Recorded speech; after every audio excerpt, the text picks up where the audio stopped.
Good afternoon, California. Good afternoon, staff and commissioners. Good afternoon, listening public. I hope everyone is well and excited for today's COI input meeting. Let me extend greetings and salutations on behalf of the Commission. Welcome and thank you for tuning in to today's California Citizens Redistricting Commission Community of Interest input meeting. I'm Commissioner Derek Taylor, and I'll be co-chairing today's meeting with Commissioner Pedro Toledo. Today, we will be offering one language line in the following language, Spanish, so language speakers can listen to the meeting in their native language. Can I please have our interpreter provide our call-in numbers? Can I have the Spanish interpreter, Margarita de la Torre, read the Spanish language line instructions? Yes, good afternoon, Chair. This is the Spanish interpreter, and I will be reading the language line instructions in Spanish. Thank you.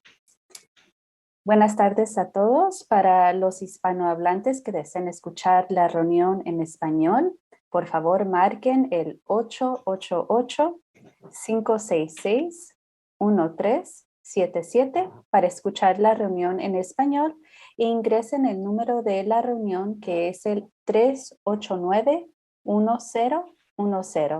De nuevo, el número de teléfono que deben de marcar es el 888-566-1377 y por favor ingresen el número de la reunión que es el 389-1010 para los que deseen escuchar en español. Gracias. Thank you. Thank you, Margarita. Now we will go to Ravi for the roll call. Ravi? Thank you, Chair. Commissioner Toledo. Commissioner Turner. Here. Commissioner Vasquez. Commissioner Yee. Here. Commissioner Ahmad. Here. Commissioner Kutagawa. Commissioner Anderson. Here. Commissioner Fernandez. Presente. Commissioner Funshart. Here. Commissioner Kennedy. Here. Commissioner Lamont. Commissioner Sadwani. Here. And Commissioner Sinai. Here. And Commissioner Taylor. And I am here. Thank you. You're welcome. Before we begin, we want to acknowledge all those who are impacted by the Caldor, Dixie Monument, and McFarland fires, and the other wildfires burning now in California. Know that we are thinking of you, your families, and your communities. We understand that you may not be able to participate today, but encourage you to do so later. Your voice and the voice of all Californians is important to ensure fair and representative maps. I will start by sharing a little bit about the Commission. Every 10 years, after the federal government publishes updated census information, California must redraw the boundaries of its congressional, state Senate, state Assembly, and state Board of Equalization districts so that the districts correctly reflect the state's population. In 2008, California voters authorized the creation of the Commission when they passed the Voters First Act. It authorized the Commission to draw the new district lines for state Senate, state Assembly, and state Board of Equalization districts. In 2010, the Congressional Voters First Act added the responsibility of drawing congressional districts to the Commission. The 14-member Commission is made up of 5 Republicans, 5 Democrats, and 4 not affiliated with either of those 2 parties. The Commission must draw the district lines in conformity with strict, nonpartisan rules designed to create districts of relatively equal population that will provide fair representations for all Californians. The census redistricting data was released the week of August 9th. When the official California redistricting database is available in late September, the Commission begins drawing maps using 6 line drawing criteria as outlined in the California Constitution. One of these is minimizing the division of cities, counties, neighborhoods, and communities of interest to the best extent possible. We can obtain the city and county information from those jurisdictions, but we need the neighborhood and communities of interest information from Californians directly. That's why we have launched these communities of interest input sessions to get that valuable information from you directly. We encourage all Californians to participate in this process. If you would rather submit COI input over the internet, you can do so from our website or by visiting drawmycacommunity.org. Skip the line, go online. Now I will call on the commissioners to introduce themselves and to say hello. To see the biographies for all 14 commissioners or for additional information or to sign up for our emails, please visit our website at wedrawthelinesca.org. I repeat, wedrawthelinesca.org. And if he's present, I will begin with the co-chair, Commissioner Toledo. Did he hop on yet? All right, we'll move on to Commissioner Isra Ahmad. Thank you, Chair, and welcome everyone to today's COI input meeting. I echo the sentiments shared by Commissioner Taylor regarding the fires and the disasters happening right now in Northern California. And we encourage you to participate when you can and when it is safe to do so, but looking forward to today's meeting. Thank you, Commissioner Ahmad. And if she has joined us, Commissioner Linda Okutagawa. We will move on to Commissioner Jane Anderson. Thank you, Chair. I also want to say to all the Californians in this area of Northern California that our thoughts or prayers are with you. This is a very hard time. And despite that, we're looking forward to all the people who are able to come and speak with us today. We greatly appreciate it. And we really do want to hear from everyone else. So thank you. Thank you, Commissioner Anderson. And next we have Commissioner Alicia Fernandez. Alicia. Buenas tardes, California. Soy Alicia Fernandez del Condado de Yolo y muchas gracias por participar en nuestra junta hoy. Good afternoon, California. I'm Alicia Fernandez from Yolo County. Thank you all for participating today. And I've got to tell you, every time someone calls in, I learn a little bit more about California. So thank you. Keep either call in, write, email, whatever the case may be. And again, our hearts do go out for those that are impacted by the fires. Thank you. Thank you, Chair. Thank you, Commissioner Fernandez. Next, we have Commissioner Neil Funshart. Good afternoon, California. Thank you for joining us for our input meeting. Looking forward to hearing all about your areas. And I just want to echo the sentiments about the fires and the impact that those fires are having on folks. And please provide your input in any way you can, but please be safe, and our thoughts and prayers are with you all. Thank you, Commissioner Funshart. We have Commissioner Ray Kennedy. Thank you, Chair. Good afternoon, everyone. I'm joining the meeting from my home in Morongo Valley, which is a rural Joshua Tree Gateway community in the desert of southern San Bernardino County. Looking forward to hearing what makes your community special to you. Thank you again. Thank you, Commissioner Kennedy. Has Commissioner Antonio Lamont able to join us yet? We will move on to Commissioner Sarah Sadwani. Chair, welcome to all who are able to join us today. My name is Sarah Sadwani. I'm a resident of Los Angeles County, looking forward to hearing more about your communities, whether that's today or at some point in the future. As mentioned by everyone,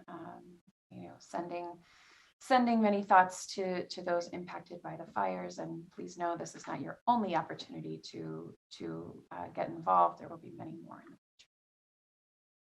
Thank you, Commissioner Sadwani. Next, we have Commissioner Patricia Sinai. Gracias, Commissioner Taylor. Todos que estén afectados por los incendios, estamos pensando en ustedes. Por favor, participen como pueden. Hay varias formas para poder participar.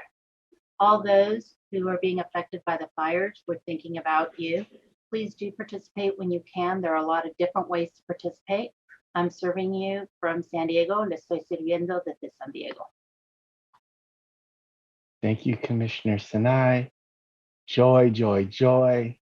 We have next Commissioner Trina Turner. Well, good afternoon, California. It's such an honor to be able to serve you in the way that we and my fellow commissioners, all of us are. I'm Trina Turner. I bring you greetings from the San Joaquin Central Valley. I live in Stockton. I'm an ordained minister there and just really looking forward to hearing from each and every one of you.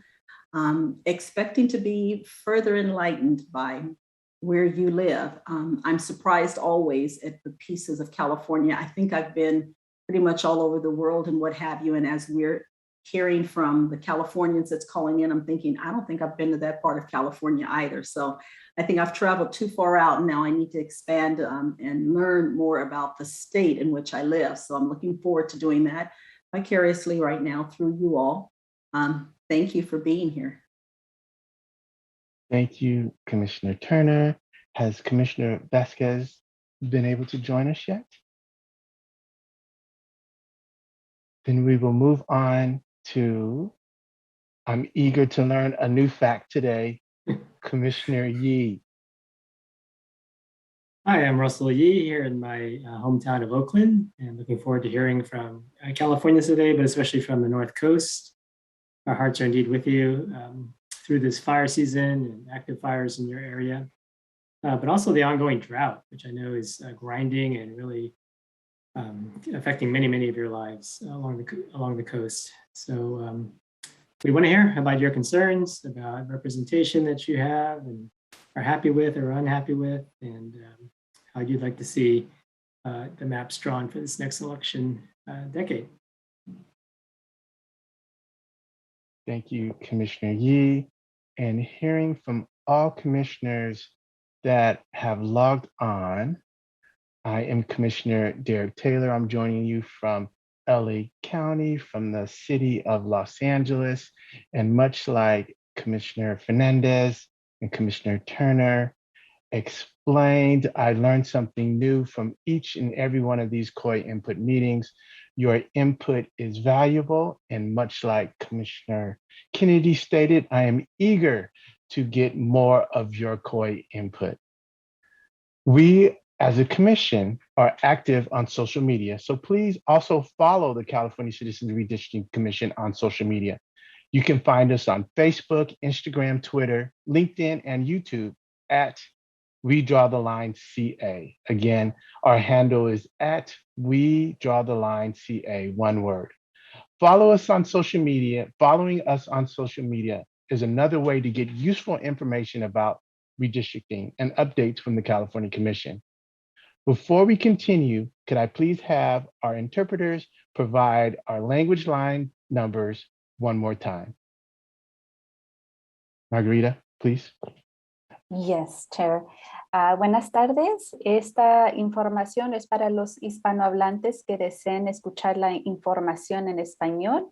La reunión, por favor, marquen al número 888-566-1377 para escuchar a la reunión en español. E ingresen el número de identificación para la reunión, que es el 389-1010. De nuevo, el número de teléfono para que marquen es el 888-566-1377 y por favor ingresen el número de la reunión, que es el 389-1010 para poder escuchar la reunión en español. Gracias. Thank you. Thank you. This meeting is primarily for communities of interest testimony focused on Del Norte, Humboldt County, Mendocino, Lake, Napa, Sonoma, Trinity counties, and the surrounding areas. However, anyone in California can call in to provide input. General public comment will take place at the end of the meeting.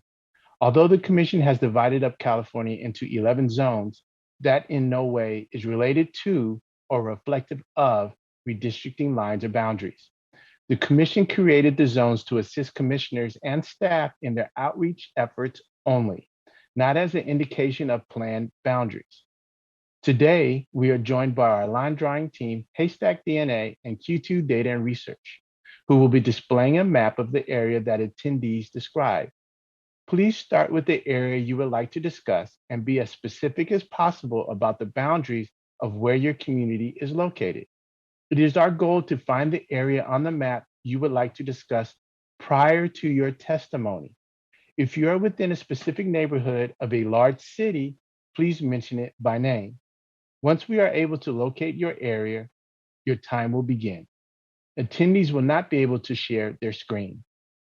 We are also joined by our Spanish interpreter and Katie, our comment moderator, who will be introducing attendees when it is their turn to speak. When you join the meeting, please use the raise hand button at the bottom of your screen to enter the queue. If you have registered for a time slot, we encourage you to call in during your appointment time slot. When it's your turn to speak, Katie, our comment moderator, will be identifying you by your assigned unique ID number. You will be reconnected to the session with the ability to enable your own video and/or audio. Registration is not required to participate in this public input meeting. The public has the option of calling in during the meeting to get in the queue to speak. If you do not have an appointment and wish to call in to provide public input, the number is 877-853-5247. Again, the number to provide input is 877-853-5247. You will need to enter meeting ID 869-1642-2442. This call-in information and access code is also listed on the live stream. You will need to dial this number in order to give public input. Today, there will be Spanish interpreters available to interpret non-English input at this call-in number. The comment moderator will assign you a speaker order number before you begin speaking, and please make a note of this for future reference. You will be able to use this number to identify your COI testimony on our website at a future date. The Commission will be enforcing a 3-minute time limit for English speakers and a 6-minute time limit for those with an interpreter. There will be a warning at 30 seconds and 15 seconds remaining. At the beginning of your input, you will see a map on the screen. Please remind the mapper what area you would like to see on the screen and be as specific as possible about the boundaries of where your community is located. If at the conclusion of the meeting, there is still a need to allow for members of the public in the queue to speak, we will continue this COI input meeting at a new date and time and will attempt to schedule the remaining members of the public to speak for their allotted 3 minutes. Please monitor the website as we expect to post the continuation of this agenda within 24 hours. A little information about the communities of interest and the communities of interest tool. While there are no clear rules on how to define a community of interest, we've identified ways for you to describe your community. 1, begin with your county or city. 2, mention the street names and significant locations in your neighborhood to help us identify the parameters of your community. 3, what are your shared interests? 4, what brings your community together? 5, what is important to your community? 6, are there nearby areas you want to be in a district with? 7, are there nearby areas you do not want to be in a district with? And please tell us why or why not. And 8, has your community come together to advocate for important services, better schools, roads, or health centers in your neighborhood? And these are not the only ways that you can describe your communities. Also, we invite you to use the Communities of Interest tools to draw a map and describe your community by visiting drawmycacommunity.org. The website is available in 16 languages. Again, skip the line, go online, submit your COI input today. And please encourage you to list 3 or more infinite numbers of people to do the same. As a reminder, even though we are focusing on specific counties, Californians from anywhere in the state are welcome to provide input. We will now begin the public input session, and we'll start with people who are registered and then open the phone lines if there is time before the next session. If you are calling without an appointment, please do not hang up, as you will lose your place in line. I will pass this over to Katie, our comment moderator. Katie? Yes, Chair. Welcome to the public input session. Please use the raise hand button at the bottom of your screen to enter the queue. When it is your turn to speak, I will identify you by your assigned unique ID number from your invite. You will be reconnected to the session with the ability to enable your own video and/or audio. You will then be assigned a speaker order number before you begin speaking. Please make a note of your speaker order number for future reference. The Commission will be enforcing a 3-minute time limit for English speakers and a 6-minute time limit for those with an interpreter. There will be a warning at 30 seconds and 15 seconds remaining. It is the Commission's goal to find the area on the map you would like to discuss prior to your testimony. If you are within a specific neighborhood of a large city, please mention it by name. Once we are able to locate your area, your 3 or 6-minute testimony will begin. Attendees will not be able to share their screen. At the end of your public input, or at the end of your time, you will be reconnected in a listen and view only mode. At the beginning of your input, please remind the mapper of what area you would like to see on the screen. At this time, we will begin with 012, and then up next will be 002. 012, I will be promoting you now.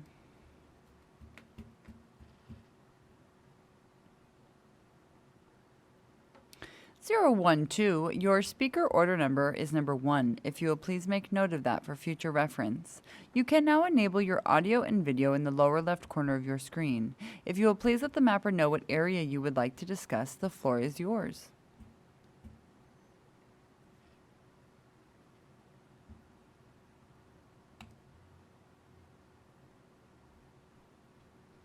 Okay.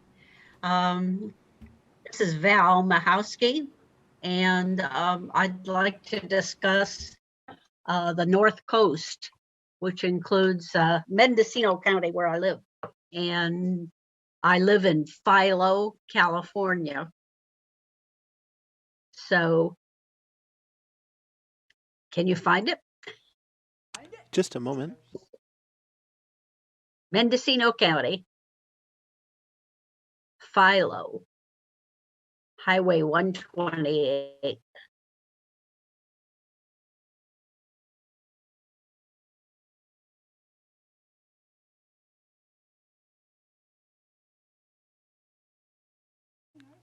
Thank you. Go ahead, please.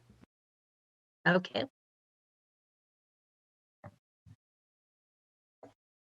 When do I begin? Go ahead, please. All right. My name is Val Mahowski. I live in Philo in Mendocino County on the North Coast.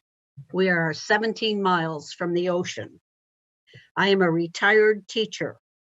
I moved to Philo 45 years ago and built a dome on 20 acres. We were part of the Back to the Land group who loved the North Coast. The North Coast consists of Del Norte, Humboldt, Mendocino, Sonoma, and Marin counties. Linked together by the coastal range of mountains, the west side of the mountains are lined with ocean, with beaches, state and federal parks, coastal tourist towns, redwood trees, and fishing. The eastern side of the mountains are fruitful valleys filled with vineyards, tasting rooms, dairies, and cheese making, as well as small towns and villages. This area used to be ranching sheep and growing apples. There's quite a variety now. Highway 101 links the North Coast from Del Norte to Marin County. The North Coast is also linked by water distribution. Lake Mendocino, Lake Sonoma, and Russian River bring water to Mendocino, Sonoma, and Marin counties. The Eel River northward flows through Mendocino and Humboldt counties. People are also linked by Humboldt State and Sonoma State, educating the students of Del Norte, Humboldt, Mendocino, Sonoma, and Marin counties. They are the only University of California campuses on the North Coast. Although the North Coast is very rural, we are notably different from much of rural California. Environmental protection, love of public land, and concern about climate change are values shared on the North Coast. Mendocino is affected by climate change in a similar way to the other counties on the North Coast, where sea levels rise and changing ocean conditions will affect our economies and our natural resources. The North Coast holds together geographically and should have the same representation on the state and federal level. Please keep Del Norte and the Golden Gate districts intact. Thank you very much. And I made it through. Thank you so much. Right now we will have 002, and up next will be 001. 002, I'll be promoting you now. 002, your speaker order number will be number 2. If you'll please make note of that for future reference. You can now enable your audio and video in the lower left corner of your screen. If you'll please let the mapper know what area you would like to discuss, the floor is yours. Great, thank you. I want to be talking about District 2 as a whole today. So I'm just going to go ahead and start. My name is Valerie Starkey. I am a supervisor in Del Norte County. And while I'm not speaking on behalf of the entire board, I do want to bring your attention to some of the concerns I have regarding the possibility of changing our district lines. You have a very important job on this commission, and your decisions will impact rural communities for a decade. Del Norte County has a population of roughly 27,000 people. We are rural, we are poor, and we greatly rely upon the state for assistance. Most of our livelihood locally comes from the fishing industry, our prison, which is Pelican Bay, and our increasing industry of tourism. 80% of our land is state or federally owned, so growth in our area is restricted, and we will most likely always be rural, and we will most likely always be a poor county. Some of the speakers today are going to want you to consider moving us to District 1. So they will present information which indicates that we are more in line with Shasta and Siskiyou counties. And I will admit we share some similarities, but our likeness to District 2 is far more significant. Del Norte County, along with Humboldt, Mendocino, Sonoma, and Marin, have a coastline which promotes fishing, crabbing, outdoor recreation, and sometimes a lot of restrictions from the California Coastal Commission. The Commission is committed to protecting and enhancing California's coast and ocean for present and future generations. It does so through planning and regulation of environmentally sustainable development, and most important, effective intergovernmental coordination.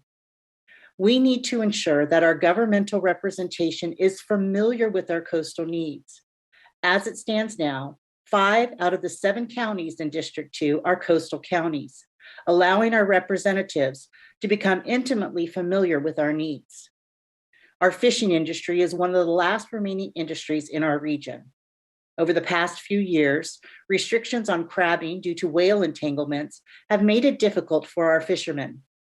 Knowing that our representatives were advocating for 5 counties at once because they were familiar with our needs eased some fishermen's concerns. Our crabbing season on the North Coast correlates with Humboldt, Mendocino, and a portion of Sonoma, tying this coastline together. Additionally, our coastal counties all share research and resources for 30 tsunamis. seconds. After Del Norte County experienced a tsunami in 2011, our connection with other coastal counties who have port-based fishing communities and harbors to house our boats became even more significant. Please consider keeping Del Norte County with the coastal communities in our district. Thank you for your time. Thank you so much. Right now we will have 001, and then up next will be 003. 001, I will be promoting you now.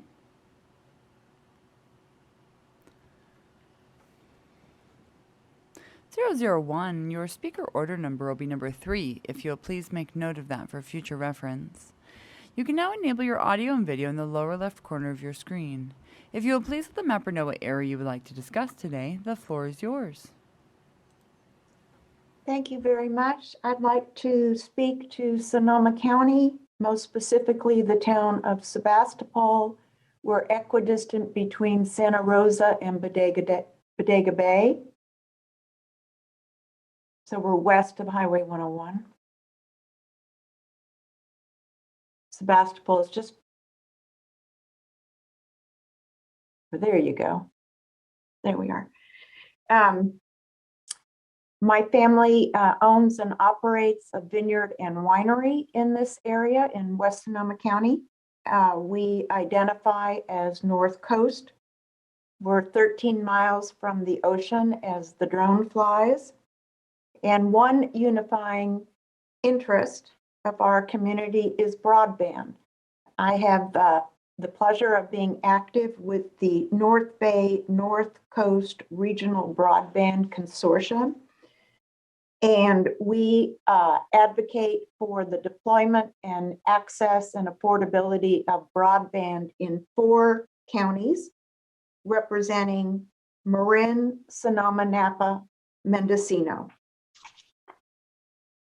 Our purpose is to now coordinate with new legislation that is going to build a middle mile statewide open access broadband infrastructure that will generally run north and south. It's being coordinated by the California Public Utilities Commission, Caltrans, and other agencies. And a lot of what is being discussed is to follow the state right-of-ways and highways. So most notably, Highway 1 and Highway 101. And so that strategic corridor is part of what links the North Coast together.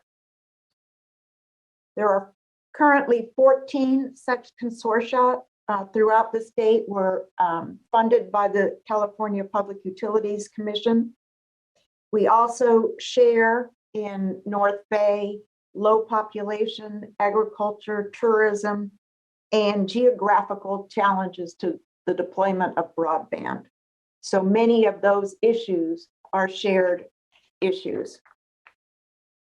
To the north of us, there is another consortium called the Redwood Coast Connect, and that includes Humboldt, Trinity, and Del Norte.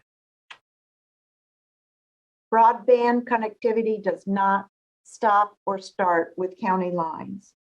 Coordinating and planning north to south will reduce the costs, the capital expenditures. 30 seconds. And increase access to broadband, which is so vital to everyone in the state of California. I thank you very much for this opportunity to explain this issue.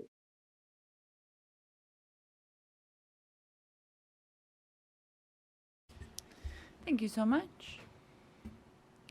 Right now we will have 003, and then up next will be 021. 003, I will be promoting you now.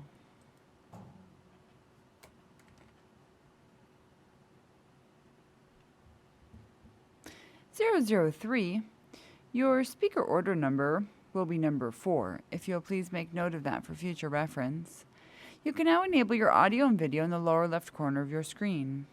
If you'll please let the mapper know what area you would like to discuss today, the floor is yours.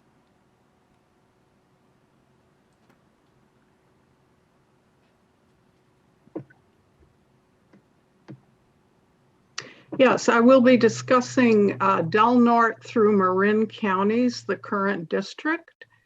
And I'm having trouble turning on the video. There we go. I think that's good, right? Can you see me? We can't see you, but we can hear you okay.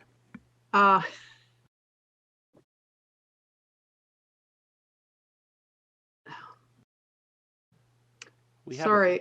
It's okay. All right. We can hear you. I'll just all right. talk. Yeah. I'll just talk. All right. De la Ha, commissioners, De la Ha is a greeting in Talawadeni, the indigenous people in most of Del Norte County. We also are home to the Yurok tribe, which extends into Humboldt County. And you may not know this, but our county has more registered tribal members living on or near their traditional land than anywhere else in California, and we're very proud of that. I have lived and worked in Del Norte County for 28 years. My work is developing nature tourism and restoring coastal dune habitats. And if you heard Supervisor Starkey say that our county is 80% federal and state land, then you can see why we would have nature tourism. Our county is isolated from the Eastern California counties by steep roadless mountains crested with federal wilderness areas. I hope that you will keep Del Norte in our current coastal district with Humboldt, Mendocino, Sonoma, and Marin counties. All of these counties have redwood and outdoor tourism, harbors, rivers, salmon, and other fishing and more. One of our most powerful regulators is the California Coastal Commission, which connects us all. Common challenges in our future are sea level rise, earthquakes, and tsunamis. My restoration work on public land relies on close partnerships with state, federal, and nonprofit agencies, for example, state parks. So you may be surprised to hear that nearly all of these partners are based in and live in Humboldt County, which is a 2-hour drive to the south for me. Regulatory agency staff of the Coastal Commission, State Air and Water Boards are also all located in Humboldt and Sonoma counties. Through our Humboldt-based Dunes Co-op, we connect with Mendocino and Marin. I have meetings, trainings, and conferences with these folks down in Humboldt. I also receive healthcare in Humboldt. What do I do when I'm done with these meetings? It is relatively easy to meet with our elected representatives or their staff in their Humboldt offices. I may talk to them about candidates for the Northern Coastal Commission seat or other state parks and Cal Fish and Wildlife funding issues. More than 10 years ago, we were a district with the counties to the east. I am hard pressed to find something that our temperate rainforest and redwood tourism dependent county has in common with the dry hot counties in the valleys to the east. Time.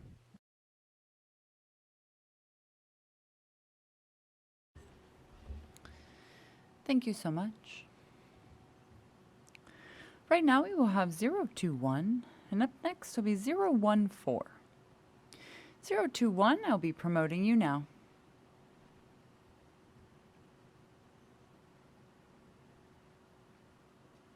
021, your speaker order number will be number 5. If you'll please make note of that for future reference, and if you'll please let the mapper know what area you would like to discuss, the floor is yours. Good afternoon, everyone. I am in Eureka, which is in Humboldt County. And Eureka's there on the bay. There we are. So I want to thank everyone for your time today. As I've already seen, you're going to hear a lot of reasons that our district boundaries should remain and that we should continue to be considered the North Coast. I thought I may present something that is a little more specific, maybe that folks might not know about, but I think it's a good example. So I work a lot in economic and workforce development. And when COVID started, there were a number of economic development professionals that got together here in Humboldt, realizing that the agencies and support needed to come together to support our local businesses, support our workforce. And in bringing that group together, they immediately realized that we as Humboldt County are not alone, that we are a region, and it was very important that we bring regional partners in as well. And so Del Norte County became involved, Mendocino County became involved. We've even had representatives from Sonoma and Lake County come. And really the point of this group was to look at economic and workforce development and supporting the region economically through this COVID crisis. It's been incredibly effective. There have been a lot of regional projects that have come about as a result of that collaboration and this organization and continues to. And the other advantage of bringing these groups together is we have had a chance to meet with elected representatives, and because this entity, this organization, even though it's not formal, this collaborative group already existed, and so was very effective in being able to communicate with our representatives, our needs, our opportunities, the challenges, that sort of thing.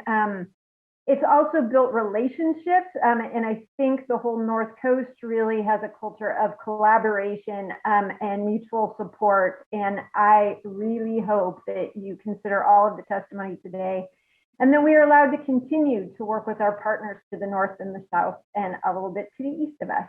And thank you very much for your time. Thank you so much. Right now we will have 014, and then up next will be 008. 014, I will be promoting you now.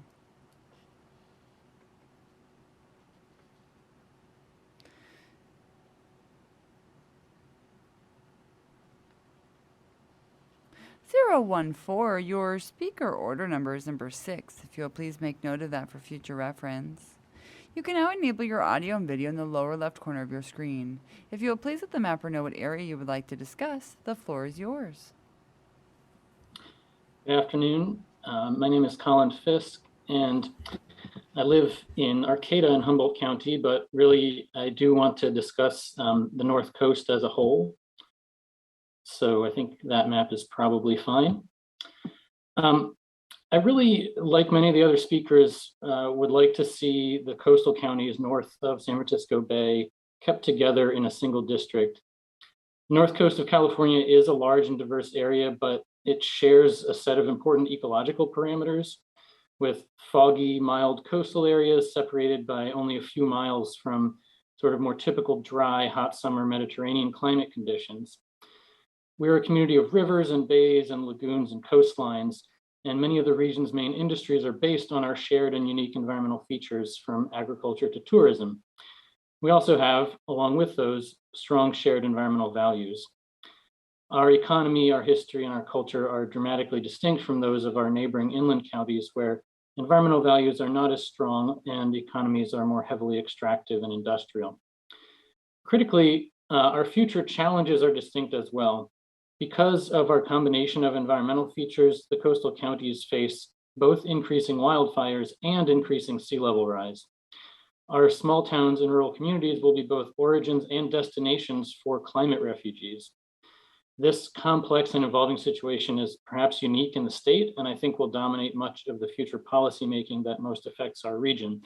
So for that reason, I would encourage you to keep the region together so that our future elected officials can effectively represent the unique shared conditions that we will face as a result of the climate crisis. Thank you. Thank you so much. Right now we will have 008, and up next will be 011. 008, I will be promoting you now.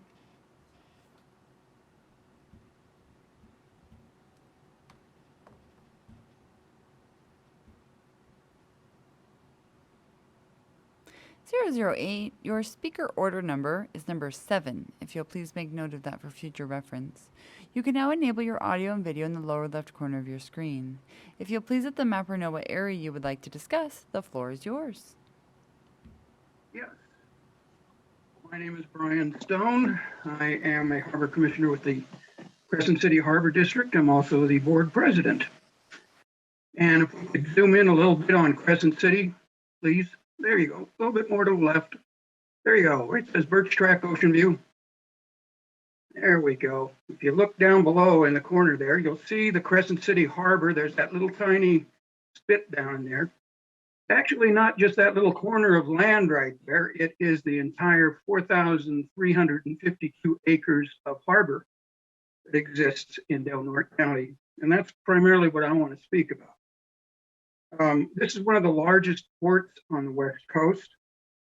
It has a net value of about $220 million. And its primary focus is on two things, fishing as well as tourism. The fishing industry, the crab season alone, the year before last, brought in $54 million worth of revenue. The other fisheries that are involved with the harbor are the crabbing season, which is Dungeness crab, salmon, tuna, bottomfish, shrimp, and others. One of the primary things that I need to tell you is that the harbor is basically tied to the south along Highway 101 through Humboldt down into Mendocino and down into the Bay Area, primarily because catch from our fish that we bring in. The crab primarily goes south into the San Francisco Bay Area. Most of the processing that is done in Eureka, California, and we're tied directly to them. And we just recently signed a lease with Fuji Foods through one of their subsidiaries, which is a Bay Area company. And they are going to open a facility in our harbor, which will basically,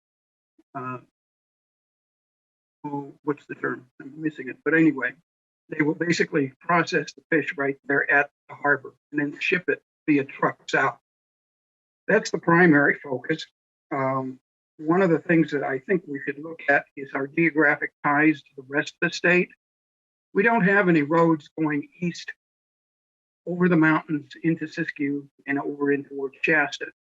Can you draw the map back a little bit, please? You'll notice from the map there, you'll see, well, right there, that's good. You'll see that Highway 101 goes north and south, and then you'll see Highway 199 that goes over to the east. That goes up into Oregon, up into Grants Pass, up into Medford, and it follows along the ridge line and extends itself all the way up into Oregon. So we're not part of the eastern part of the state here. 20 seconds. There's no road going east out of Del Norte County. Primarily, we're tied to the south and to our neighbors to the south. One of our primary functions at the harbor is also tourism. We have 208 RV slips in 2 parks. Time.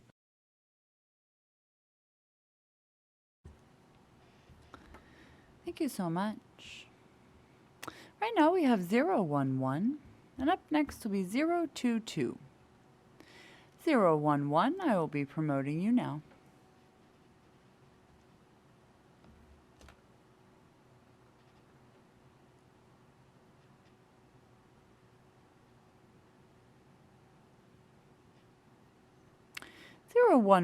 Your speaker order number will be number 8. If you will please make note of that for future reference.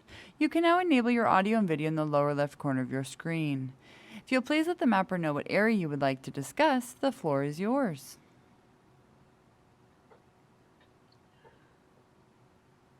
My name is Eileen Evermore, and I have lived and worked in Del Norte County for the last 47 years. I live off of Highway 199, which was just shown to you, which runs 23 miles from the Oregon border in a little town called Gasky. I had a jewelry store in Crescent City, a retail jeweler. I am a goldsmith and diamond setter.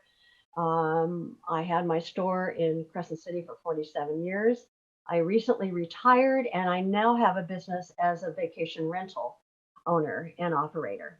And that's what I want to address now is the significance primarily of the 101 corridor. I communicate with my guests on a regular basis. And by the way, I'm very successful at this. I've been at it for 3 years and I'm booked solid from like April to October. And then I'm booked, every year I'm booked more and more. But I communicate with my guests and they tell me, one of the things I always say is, where are you coming from? And I always assumed they would be flying in from Medford because Medford is the closest airport. But no, that's not the case. In fact, the majority of my guests coming from the South are flying into San Francisco. And I do believe it has in part due to the restrictions of COVID. And now that they're free and they can travel, their vacation begins the minute they rent the car. Airplane travel isn't that enjoyable anymore. They get in the car in San Francisco. They want to see the city by the bay. They want to see the bay. They want to be on the Golden Gate Bridge. They want to travel through wine country. They want to taste the vineyard. They want to go to Mendocino. They want to see Fort Bragg. They even want to drive on Highway 1. Even when they get into Humboldt and they're looking at those redwood trees and they want to see the trees, they also want to come to Del Norte County because we have the Smith River, which is the gem of the Six River system. In fact, I live in the Smith River National Recreation Area. And that is, the river is growing in popularity. It is beautiful, pristine. It's water sports, it's kayaking, board paddling, swimming, fishing, sports fishing. And so that 101 corridor, which we have had a terrible landslide between Klamath and Crescent City, that has really crimped our style in terms of allowing those tourists to get to us on the south end from Crescent City of the 101 corridor. During the time I've lived in Gasky, I've watched Caltrans try to patch that up. 30 seconds. Fortunately, now we have a plan to reroute that, and that is going to be so significant. And I really want to stay in touch with the entire 101 corridor because so many of our tourists are coming straight to us from San Francisco. 15 seconds. Thank you for this opportunity to speak and for your time. Thank you so much. Right now we will have 022 and then up next will be 016. 022, I will be promoting you now.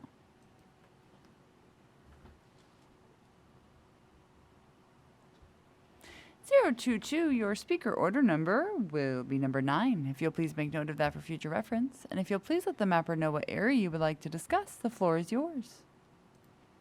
I'd like to discuss Humboldt County. I'm a resident of Arcata, and I live near Humboldt State University where I attend school.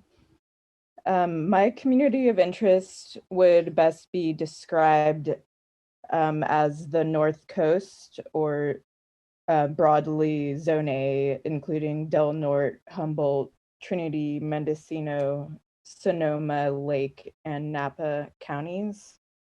I feel that we are best represented together because of our unique ecological connections that are provided by the coastal influence of the ocean.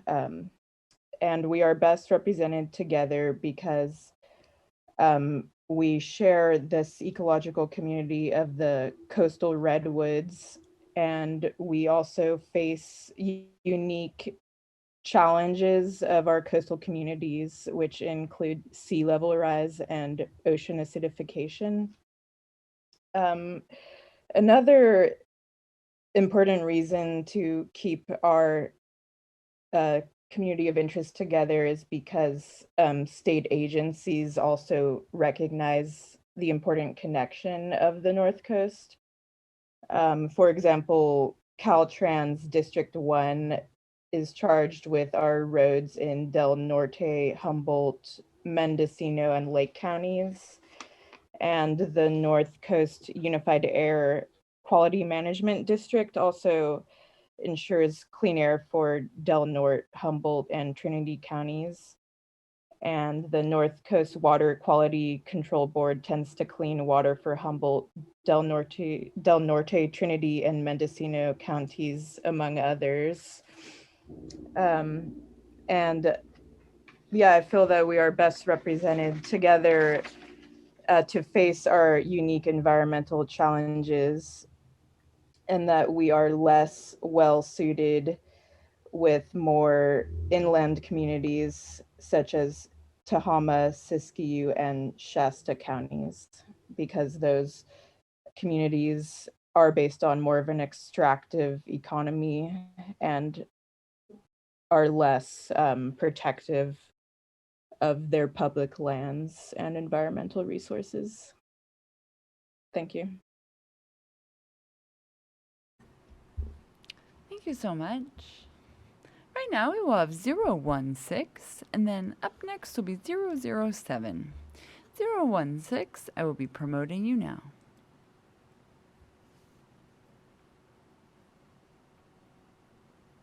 Zero 016, your speaker order number is number 10. If you'll please make note of that for future reference.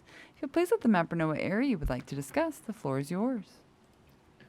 Greetings, commissioners. My name is Eric Lukin. I'm calling in from Novato, the northernmost city in Marin County. If we could move over to the map there. I am a Novato native and 40-plus year resident. I've also served on the Novato City Council for the past 10 years and also as mayor. I'm currently the mayor pro tem, but I should clarify that my comments today are as an individual and not on behalf of the city of Novato or the city council. I think if there's one major theme or thought that I hope to communicate is that Marin County has many more shared interests with Sonoma County, the North Bay, and the North Coast than we do across the bridge to the south with San Francisco. Marin and Sonoma and the greater North Coast are closely connected, and I just want to briefly speak about this kind of through the lens of transportation. In addition to the Novato City Council, I'm also the chair for the Transportation Authority of Marin. And over the past decades, we've worked closely with Sonoma County Transportation Authority on the Marin-Sonoma Narrows Highway 101 project. Our counties and the whole North Coast are connected by one major transportation corridor, Highway 101. It connects our communities, our local economies, and our businesses. In addition to that, our counties, Marin and Sonoma, came together to form SMART, the Sonoma Marin Area Rail Transit District, of which I've been a director for the past 10 years. SMART is one of just 31 commuter rail lines in the entire country, with current service running from the Sonoma County Airport Station in Sonoma County to Larkspur Station, with connections to the ferry for access to San Francisco. SMART is continuing to expand north with planned stations in Windsor, Healdsburg, and Cloverdale. Transportation and transit is just one way our communities are connected and should remain connected through district boundaries. Beyond transportation, there are many other both organic and planned collaborations between Marin and the North Bay and the North Coast, including the North Bay Watershed Authority, labor groups, business groups, agriculture. We have a Highway 37 working group, a North Bay Life Science Alliance, the Great Redwood Trail, and many, many more. Based on all of the past work, collaboration, and partnerships amongst Marin, Sonoma, and the entire North Coast, I encourage you to keep Marin together with the other North Coast counties. Thank you for your time.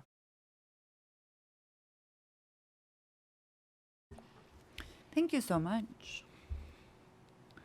Right now we will have 007, and then up next will be 020. 007, I will be promoting you now. Mm-hmm. 007, your speaker order number will be number 11, if you'll please make note of that for future reference. You can now enable your audio and video in the lower left corner of your screen. If you'll please let the mapper know what area you would like to discuss, the floor is yours. Hi. Can you see me or hear me? We sure can, both. Okay. I am going to be talking about Sonoma and Marin. My name is Maddie Hirschfield. I am with the North Bay Labor Council, and actually Councilmember Lucan just made all of my points, but I will try to add a few, and I will be brief. I doubt I'll take the 3 minutes, but I also want to talk about keeping Marin and Sonoma County together and not looping Marin off into San Francisco. As I mentioned, I'm with the North Bay Labor Council. We cover Sonoma, Marin, Lake and Mendocino counties. And the issues in Marin are just more similar to those areas. A lot of people live in Sonoma County and commute to Marin. Many of the workers are concerned that Marin will be sectioned off into San Francisco, that's more urban. Sonoma County and Marin are more suburban and rural, and don't really have as much in common with San Francisco. The jobs are similar, the issues are similar. We share representatives, state representatives, and many of the workers are concerned that Marin will move off into San Francisco, and we just want to be sure that that doesn't happen. It fits much better in Sonoma County and with the North Coast, and I have to say that I agree with almost everything I heard everyone saying about the even northern areas, Mendocino, Del Norte, Humboldt. All of those counties have been together for a long time. We share issues, and I would urge you to keep those together, specifically Sonoma and Marin counties. Thank you. Caller, are you still there? Just a moment, Chair. Thank you.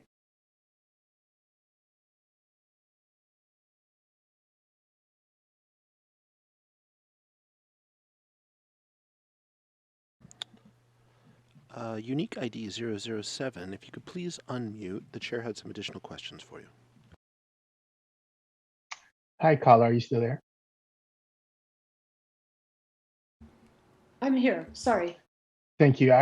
We truly appreciate your testimony. Just as a point of clarity, can you define what the North Bay is and how far north your definition is of the North Coast community? Are we talking the North Bay Labor Council or the North Coast community? I'm not sure I understood the question. So we would just like your definition of what the North Coast is and what your definition is what the North Bay is. Okay, well, in terms of the North Bay Labor Council for whom I work, we cover Sonoma, Marin, Mendocino, and Lake counties.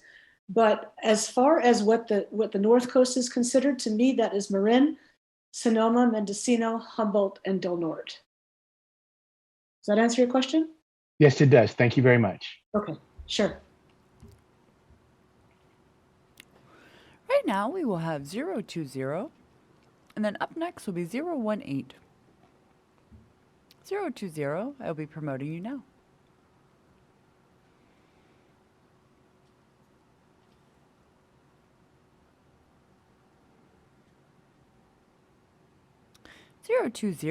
Your speaker order number will be number 12. If you'll please make note of that for future reference, and if you'll please let the member know what area you would like to discuss, the floor is yours. Hi, everyone. Thank you so much for this opportunity. You have, thanks for all of the hard work that you all are doing. I am in Humboldt County, hoping to talk about kind of the whole North Coast region of the sort of District 2 region that you have set aside. My name's Lori Richmond. I am a professor at Humboldt State University in the Department of Environmental Science and Management. Although I'm kind of speaking on behalf not of the university, but of myself as an individual. I do work on marine and coastal systems, kind of the policy and planning dimensions. I sort of teach planning classes on marine and coastal planning, working with fishing communities and on questions of coastal resilience. And I would just like to echo, I don't know that I have a ton more to add from the wonderful articulate testimony that lots of folks have given you up and down the coast, but just like to add to the chorus of really keeping these North Coast communities together, that we really I see them as really knitted sort of economically, socially, and environmentally with similar ecosystems facing kind of some similar challenges. I've done a lot of work with fishing communities of the California North Coast, you know, from Crescent City kind of all the way down, and know that there's just a lot of common issues that commercial fishing, recreational, charter fishing all remain very important parts of the economy of these regions. And so being able to be together and have a government advocate that understands these issues and can advocate for them together, sort of if there's disaster money for a crab fishery, that money can come sort of be advocated and kind of come together. And I've seen it happen. The communities are really linked and work a lot together on challenges related to commercial fishing. Also facing a lot of similar challenges. Folks have talked about it. I am the co-chair of the HSU has a sea level rise initiative that's really focused on research and planning related to sea level rise. A lot in Humboldt Bay, which is experiencing the fastest rate of sea level rise in California, but these challenges are happening up and down the coast. And I think there'll be a lot of need for communities to kind of work together on these issues. Same time, we are kind of knitted together through wildfire issues, a lot of rural lands, Trinity County as well, that learning how to kind of manage and deal with climate change, and also like a real forward thinking about how we're going to plan and adapt to this. So I think facing a lot of similar challenges. Lastly, just talk about the abundant natural resources, economies kind of embedded with them, protecting them, especially the salmon fisheries in rivers that continue to be a priority to restore. It just culturally, it feels like we're together and and we all travel together. So anyway, just really echoing all the wonderful things folks are saying together. Okay. So thank you all for your time, and I'm happy to answer questions later. Thank you so much. Right now we will have 018, and then up next will be 017. I would like to invite 009, 015, 019, and 023 to use the raise your hand button at the bottom of your screen, as you have appointments during this session and you will have priority. 018, I will be promoting you now.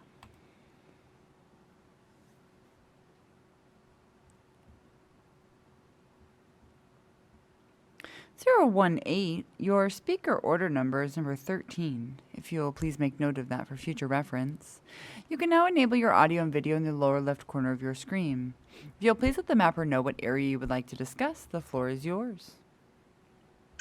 Hi, my name's Alicia Heyman, and the community I want to speak about today is Northwestern California.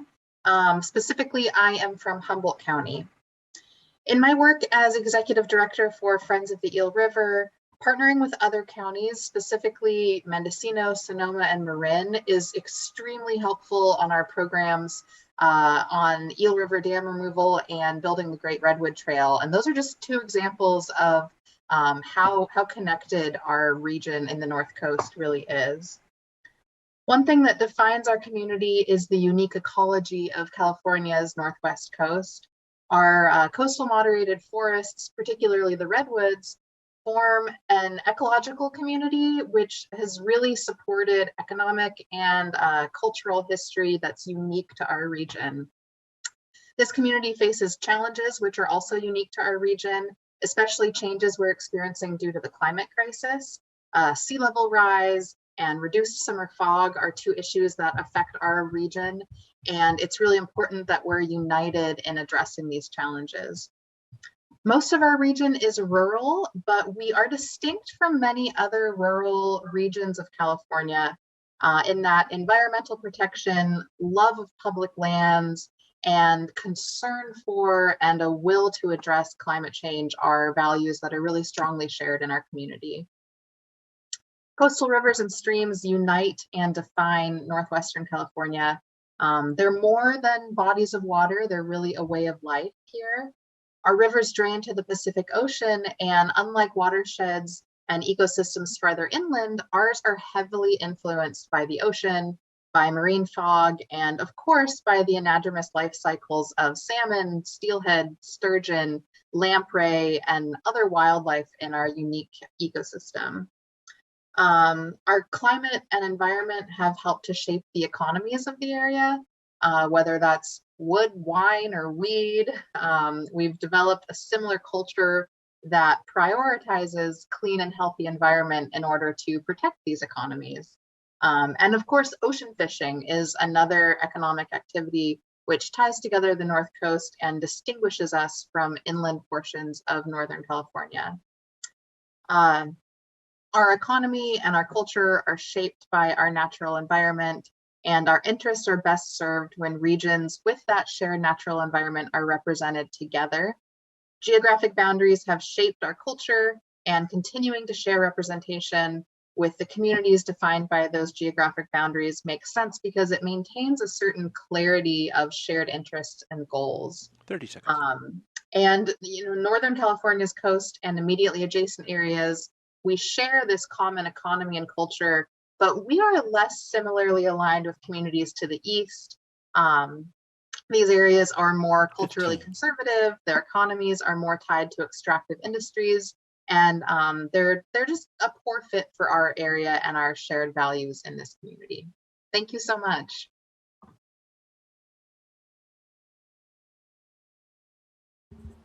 Thank you so much. Right now we will have 017, and then up next will be 013. I would again like to invite those that have appointments during this session to please use the raise hand button at the bottom of your screen. That is for 009, 015, 023. I also invite caller 0526, unique ID 004, to press star 9 to raise your hand if you wish to give comment during this session. I do see those hands, and the caller 0526, I do see your hand as well. 017, I will be promoting you now. 017, your speaker order number is number 14. If you'll please make note of that for future reference. If you'll please let the mapper know what area you would like to discuss, the floor is yours. Thank you very much. My name is Grant Worskell. I am a Del Norte County resident, and specifically that would be the city of Crescent City, and living very proximate in the Hyuchi area to the Smith River, which was mentioned by a couple previous speakers. And I just want to thank you for the opportunity to speak about our North Coast region, and also just acknowledge many wonderful previous speakers touching on issues that I was planning to speak to. And so I won't be redundant. I'll try to touch on things that perhaps were not mentioned as much. I have been living in the area off and on for about almost 50 years as a consultant to the State Department of Fish and Wildlife, planning team with Redwood National Parks, executive director and now co-executive director of a nonprofit called the Smith River Alliance, and also consulting with some of our local institutions like the Del Norte Solid Waste Management Authority. And, you know, over the years, some of the points that have been mentioned so very much resonate for me, recognizing our tribes here in the area. That would be the Tolowa-Dani Nation, Elk Valley Rancheria, the Yurok tribes. And, you know, frankly, their historic areas and the natural features that we have here, the ocean, our coastal forests, our rivers, so incredibly defining and empowering really for all of us. The agency that I'm working with now, the Smith River Alliance, we're particularly involved in salmonid habitat restoration. That's such an important cultural species for the entire coast.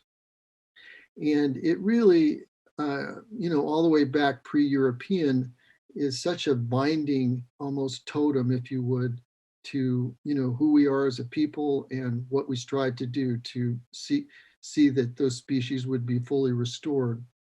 Some of the institutions that were mentioned previously are public trust agencies, serve the North Coast region, such as the Coastal Commission, North Coast Regional Water Quality Control Board.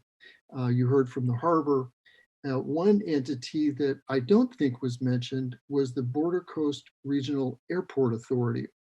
And as that name suggests, that's coastal, Del Norte County, City of Crescent City, Elk Valley, Rancheria, Tolowa, Dany Nation, and then our colleagues to the north, Brookings and Curry County.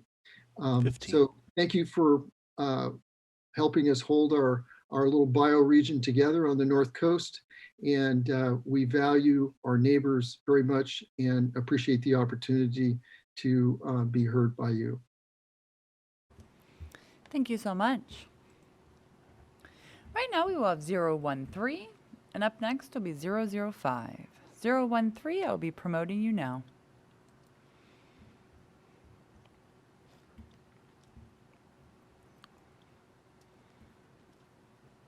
013, your speaker order number will be number 15. If you'll please make note of that for future reference. You can now enable your audio and video in the lower left corner of your screen. If you will please let the mapper know what area you would like to discuss today, the floor is yours.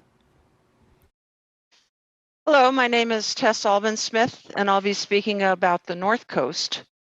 I currently serve on the City of Fort Bragg Council and in Mendocino County, as well as many councils and committees with joint jurisdiction throughout the county of Mendocino. I live in Fort Bragg. It's a community about 3 hours north of San Francisco and about 5 hours south of the Oregon border. All our coastal communities are surrounded by redwood forests and whitewater ocean. We are unique. We are the feeding ground for whales, anadromous fish such as salmon and steelhead that spawn in our coastal rivers. We have fog in our summers, which the redwoods depend on, and from which the redwoods capture and resupply our groundwater reservoirs, which is our only source of water. Fort Bragg was historically a mill town with a thriving commercial fishery industry. And although our local mills have changed owners and moved east, we are still very much logging and commercial fisheries industries up and down the coast. Our North Coast counties include Del Norte, Humboldt, and Mendocino County, who like us are more and more dependent on a tourist economy. For example, my city of Fort Bragg currently derives 50% of its income from sales and hotel tax alone. Now, I know that one of the criteria for redistricting is that the district should be comprised of a specific community interest. I think I speak for most of our coastal cities when I say our interests are not to be cookie cutter any town franchise USA. We want to be a destination respite from the big cities and its formula businesses, traffic congestion, high rises, heat, and smog. We want to be different. And our coastal tourist economy has everything to do with our town histories, our whitewater ocean, our redwood forest environment, our clean air, and our cool climate. We are not like any other place in California, and that is why tourists come, and that is how we survive today. So we need our elected representatives to live in our areas and to understand where we come from. And while Del Norte, Humboldt, and Mendocino counties are the most closely aligned in terms of economy and history infrastructure issues such as broadband, hospitals, schools, and job opportunities, and while we share a concern for sea level rise and what that means to our futures, to a lesser extent, our neighboring rural counties of Trinity, Napa, and Lake are also aligned. We share a similar rural economy and similar infrastructure issues and a small town feeling. I would like to add that Marin and Sonoma counties, they should be in the mix. They are a rapidly growing economy and rural-based with ranches, and we belong together. We would not want you to include the Bay Area cities in our district. Thanks for letting me speak, and thanks for what you do. Thank you so much. Right now we will have 005, and up next will be 009. 005, I will be promoting you now.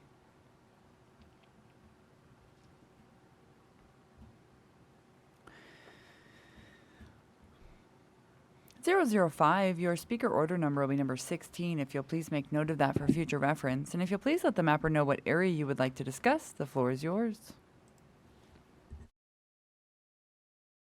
Hi, thank you. I would like to discuss the North Coast. So this current map is good. My name is Matt Simmons, and I'm located in Arcata in Humboldt County.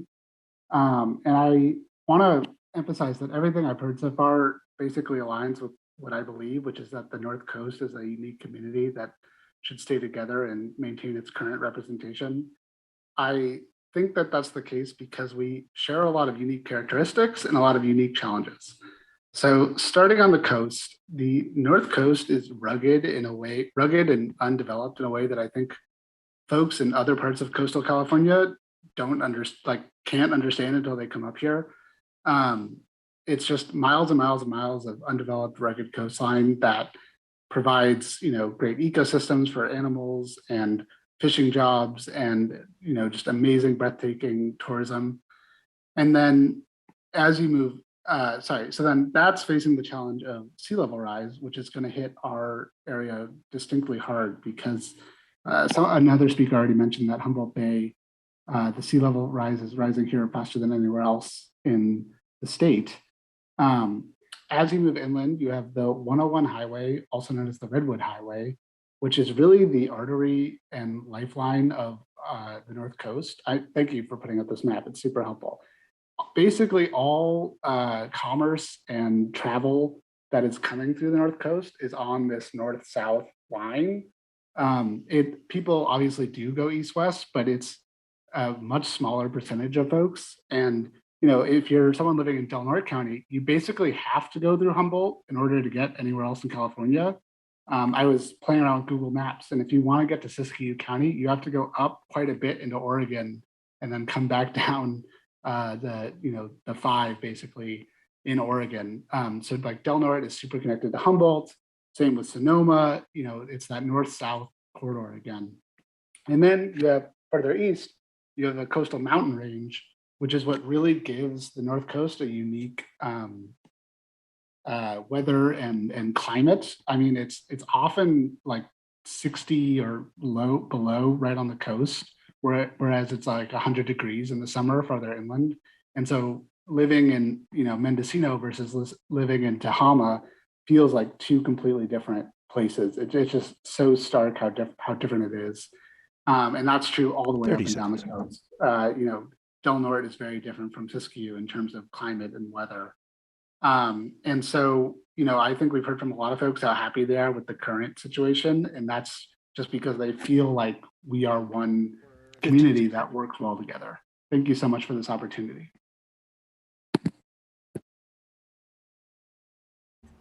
Thank you so much. Right now we will have 009, and up next we have 015. 009, I'll be promoting you now.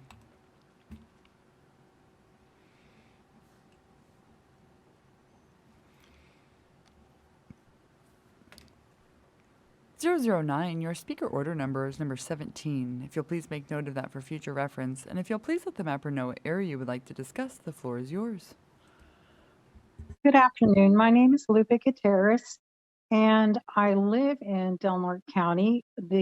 Specifically, I am at almost the intersection of 101 and Highway 299, which is, I'm actually just about a quarter mile from what we call Ruby Van Devender Park.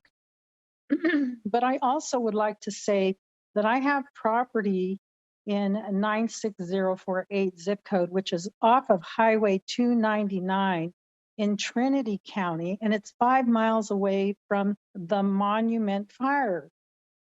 And so one of the things that I definitely would like to bring up, similarities and differences, people talk about the climate, but I think more specifically, people really enjoy the trails, they enjoy backpacking, the river. And speaking of the river, both these rivers have a granite company that sits on it. And I truly believe and have sat in on city council meetings in Trinity County where people are concerned with the water quality, the contamination, the noise. And there's things that like that are similar with the company that we have here on sitting on the water. But aside from that fact, also, I'm not going to be very popular in saying this, but nobody has brought up our housing crisis. And our housing crisis right now, we have what we call a continuum of care and the common purpose of planning, housing, and community action programs. And that has 7 counties, and those 7 counties include Del Norte, Humboldt, Shasta, Lassen, Siskiyou, Modoc, Sierra, and Plumas. So we do have some things in common with those counties as well. And I'm going to emphasize not only the housing crisis and the homelessness, but really those trails are a wonderful thing to visit in all of those counties. And they all have distinct water issues that particularly affect the wildlife, particularly fish. And we have to pay specific attention to the natural hazards, such as the fires that we're battling right now. So that's really all I wanted to say. Thank you very much. Thank you for your input. And Katie, this will be our last caller before our mandatory break. Okay, I was going to ask if you would like to do one more. Okay, 015, I will be promoting you now.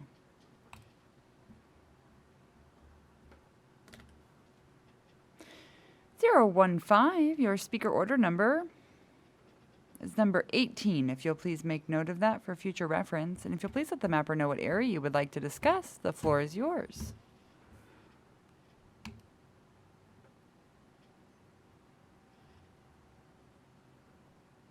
You can now enable your audio and video in the lower left corner of your screen. Unmute. Do you hear me now? We sure can. Hi, there you are. Okay. I'm Julie Fulkerson, and I am a former city council member from Arcata and Trinidad, as well as a county board member from the county of Humboldt. So I've been paying attention to these issues for most of my life. And I've loved the unifying comments that I've heard during this entire session. I would like to just touch on another aspect of our diversity. Most people who are into science know that biological diversity is what keeps us alive. And I think that's also true for the social diversity and the economic diversity. And because Humboldt and our region in general, Del Norte and a little bit farther south to us, we have to be very clever and resourceful. Some people refer to us as behind the redwood curtain. It is somewhat in the fog. It is rugged. It is rough. It is isolated.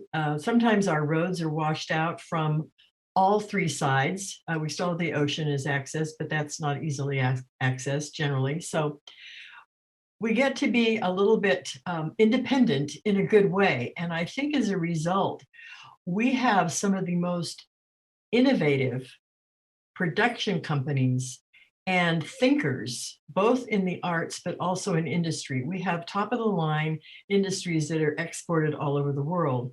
So we have to build on the kinds of things that our neighbors from the South, Mendocino and Marin have done in Sonoma, where they have a little stronger financial resources, being closer to the center of the state. But up north, we have a lot in common with those to the south of us, and we need to stick together because of our shared natural environment, the diversity of our ecosystems, which make us stronger, and also our social strengths. We're hardy, resourceful, and we're conservative. I think that's interesting when I look at the nation as a whole, and maybe even part of the state of California, because we do have limited resources, and because we live right next door to those resources of water and trees and agriculture and fishing, we pay attention to the limitations of that. So that's what we have in common. We need to stick together, and I'm glad to hear all of those comments earlier. So thanks so much. Paula, are you still there? Just a moment, Chair. Thank you.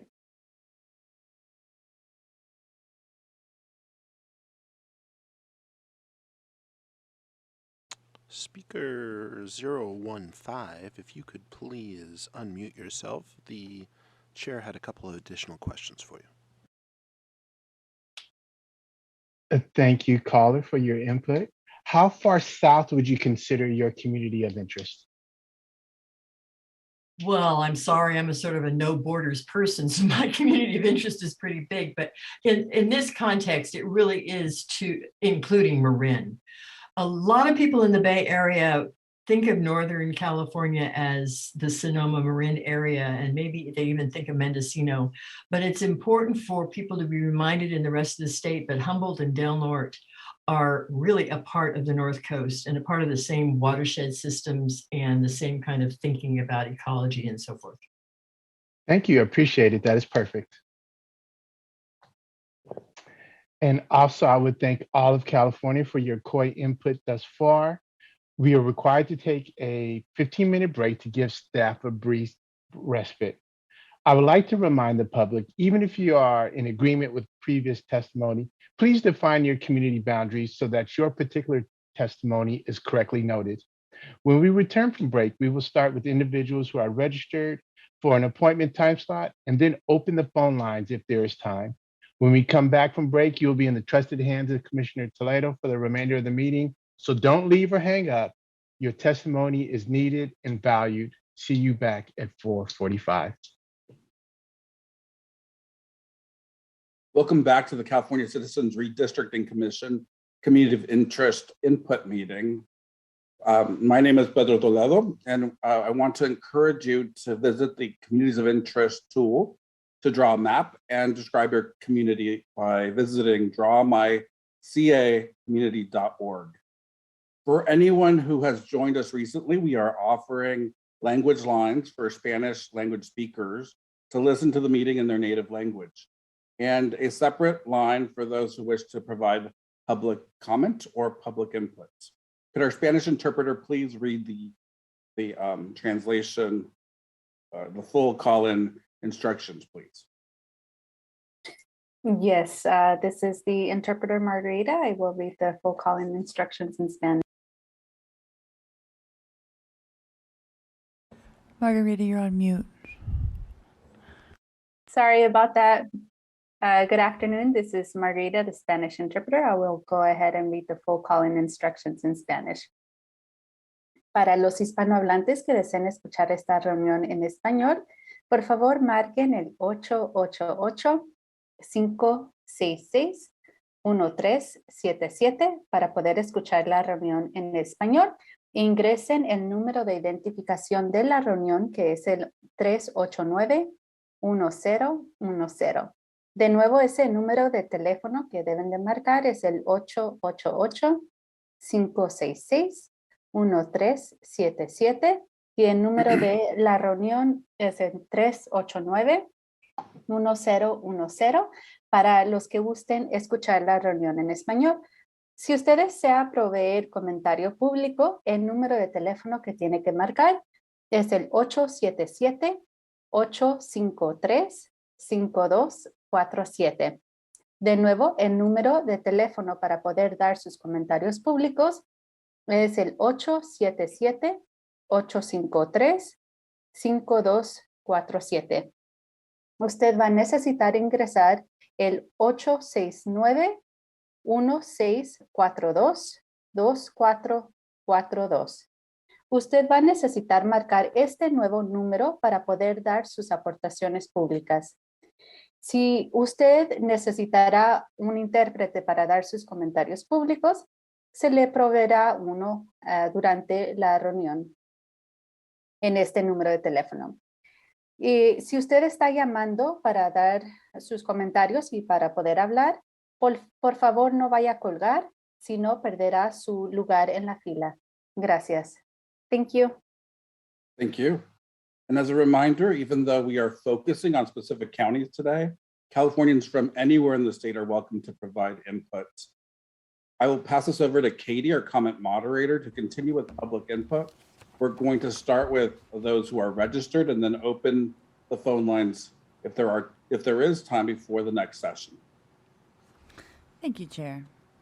Welcome to the public input session. Please use the raise hand button at the bottom of your screen to enter the queue. When it is your turn to speak, I will identify you by your assigned unique ID number from your invite. You will be reconnected to the session with the ability to enable your own video and/or audio. You will then be assigned a speaker order number before you begin speaking. Please make a note of your speaker order number for future reference. The Commission will be enforcing a 3-minute time limit for English speakers and 6 minutes for those with an interpreter. There will be a warning at 30 seconds and 15 seconds remaining. It is the Commission's goal to find the area on the map you would like to discuss prior to your testimony. If you are within a specific neighborhood of a large city, please mention it by name. Once we are able to locate your area, your 3-minute or 6-minute testimony will begin. Attendees will not be able to share their screen. At the end of your public input, or at the end of your time, you will be reconnected in a listen and view only mode. At the beginning of your input, please remind the mapper of what area you would like to discuss. I will be starting this session off with caller 0526, unique ID 004, and then unique ID 023. You will be next, as you are both holdovers from the first session and have been here since the beginning. And then we will move on to the appointments for this session. So 004 and 023. 004, if you will please follow the prompts to unmute at this time by pressing *6 on your telephone keypad. 004, your speaker order number will be number 19, if you'll please make note of that for future reference. And if you'll please let the mapper know what area you would like to discuss, the floor is yours. Thank you very much. I would like to discuss southern Solano County and northern Contra Costa County, please. Thank you. Go ahead, please. Thank you so much for the opportunity to address this commission. It's once a decade, and I think this is far more democratic than in the past. My name is Tim Farley, and I'm a former city council member in the community of Martinez. It's a very historic community, and we also have a great deal of communities of interest with Benicia and other northern communities. In particular, we share the Carquinez Strait, and we have marinas that are in common. We have industries that are in common. We have the oil industries that we share with refineries, both in Martinez, Benicia, and in the Rodeo area. And lastly, we also have the wine country with the famous Viano winery that is a legacy winery going back to the early days. I can only imagine how busy the commission is, but I would hope that you would continue to keep the communities of Benicia and Martinez and the communities of interest of the Carquinez Strait and the industrial communities together. The 680 corridor farther south is primarily a bedroom community, whereas Martinez and Benicia and Vallejo are industrial working class communities that I believe should be kept in interest. I appreciate the time, and I won't keep you, and that concludes my comments this afternoon. Thank you. Thank you so much. Right now, I'll be going to 023. I will be promoting you now. And then up next after that will be 025.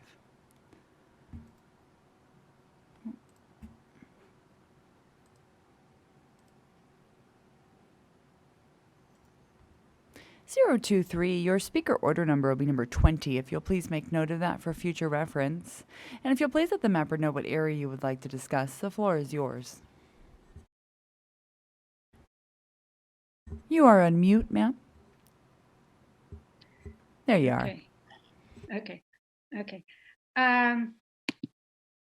There. All right. So, Mary and Amber, I'm speaking from Bayside, California, which is part of Arcata. And I am speaking about the North Coast, specifically Humboldt. And as Julie said, we're behind the Redwood Curtain. It's a very kind of unique, poetic way of describing this area. And it's a quiet little world in a way. It's out of the way, certainly, but we're fierce protectors of nature and heritage. We particularly share a history of environmental protection with Mendocino, our tree sitters who challenged the cutting of old growth redwood. We mobilized to keep Calpine's LNG storage facility out of Humboldt Bay. We've protected Native American sacred sites. There's a proud history here. And EPIC, which is an outstanding environmental group, has sued to protect this legacy, protect animals, the marbled murrelet, the northern spotted owls. But we're part of a larger community as well. We're part of the entire North Coast, starting with Del Norte and moving down through Humboldt, Mendo, Sonoma, and Marin. Our ecosystems are heavily shaped by the Pacific. Our climate and environment have shaped our economies, agriculture, dairy, fishing. And climate change will affect all of us. And we need to be able to adapt together. And being paired with communities further to the east, such as Siskiyou, Shasta, Trinity, it's not going to help either of us very much because we have different interests. And so I strongly encourage you to consider us who we are, who we've been, and leave us as we are. And thank you so much for your work. I appreciate it. Thank you. Thank you so much. Right now, we go to 025, and then up next will be 024. 025, I will be promoting you now.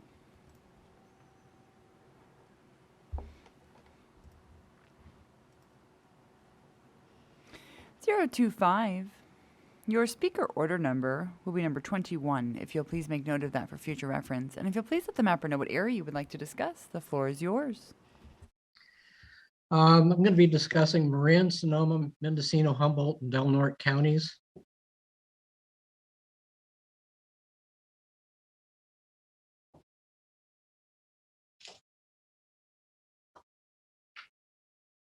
Thank you. Go ahead, please. My name is Mike Webster. I'm a resident of Ukiah in Mendocino County. I'm a retired U.S. Geological Survey Water Resources Division, which I served 36 years.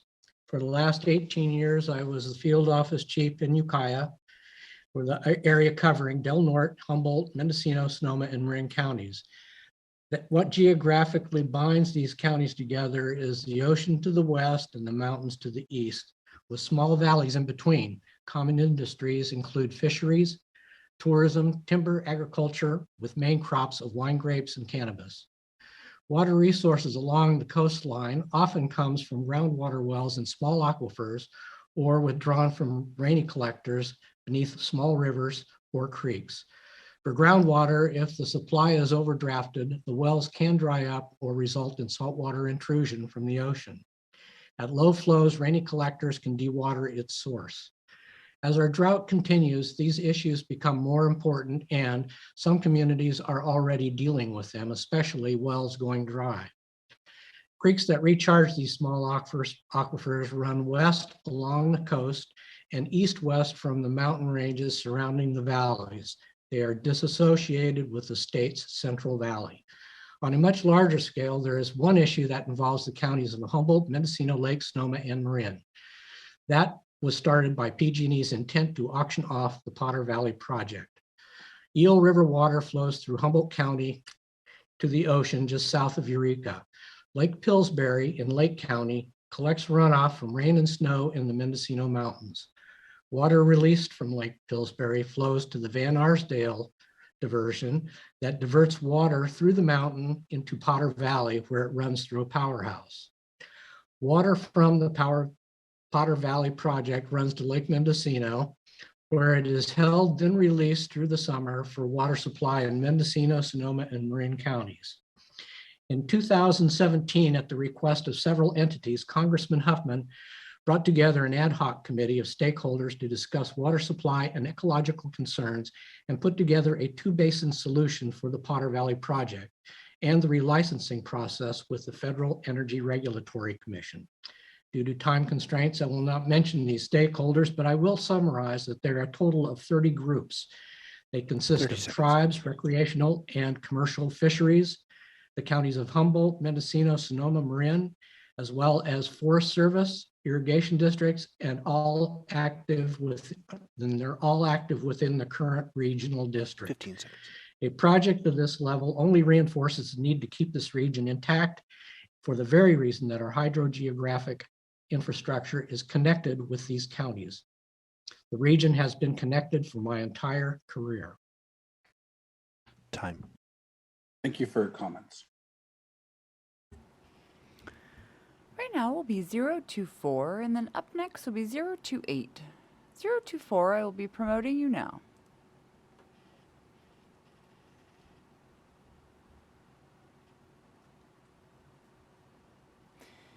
024, your speaker order number is number 22. If you'll please make note of that for future reference. And if you'll please let the mapper know what area you would like to discuss, the floor is yours. Okay, thank you very much.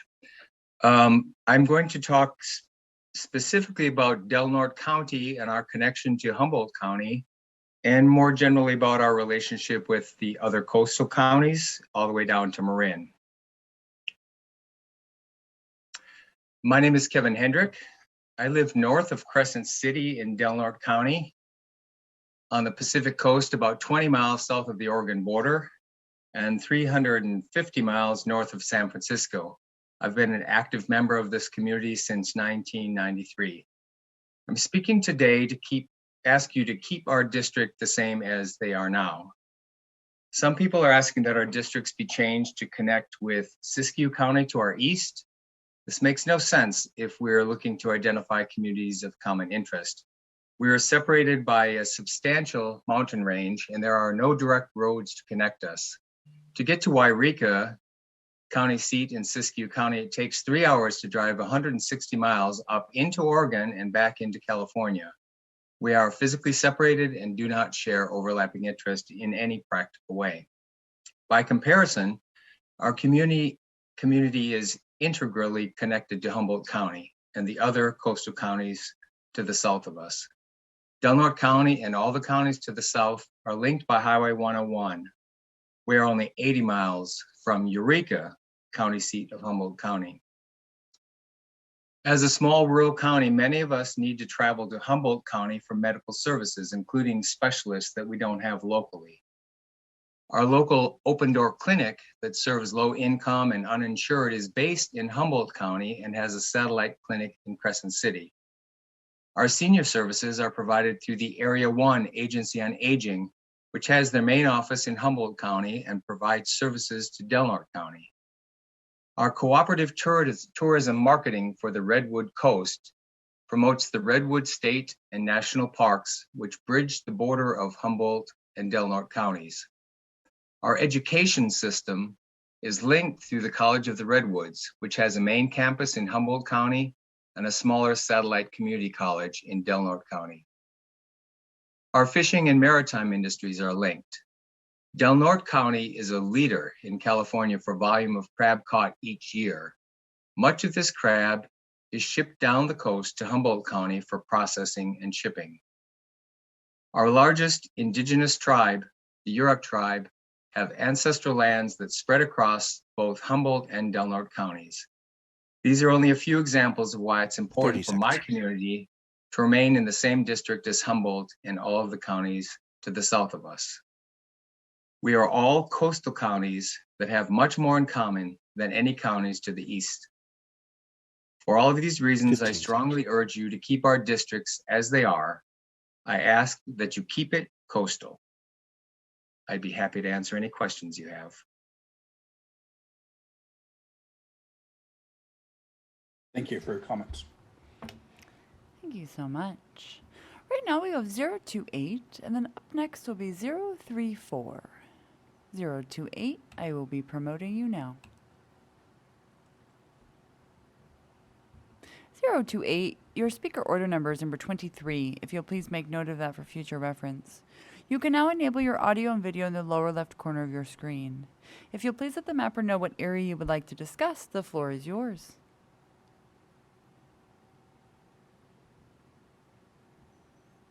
You're still on mute. We can see you, we just can't hear you. Okay, got it. Perfect. Good afternoon. Again, I spoke at the June meeting. My name is Barbara Scott. Mike and I live on the Sea Ranch, that's Sonoma County, and thank you for this opportunity. Last time I talked briefly about Sea Ranch, but I really would like to add more information about this community. I had spoken about the abundant wildlife, the coast, and how we work to preserve it. Now I'd like you to know more about the ranch itself. We are a 10-mile stretch of the coast comprising 5,000 acres. Homes must blend in with the environment, and I hope the dog barking isn't bothering you. We have very strict CCNRs, which we appreciate. We are governed by an elected board of directors. The ranch has 40 miles of roads maintained by the association, a full security staff, over 40 miles of hiking and equestrian trails, 3 swimming pools, tennis courts, a community center, to name only a few of our amenities.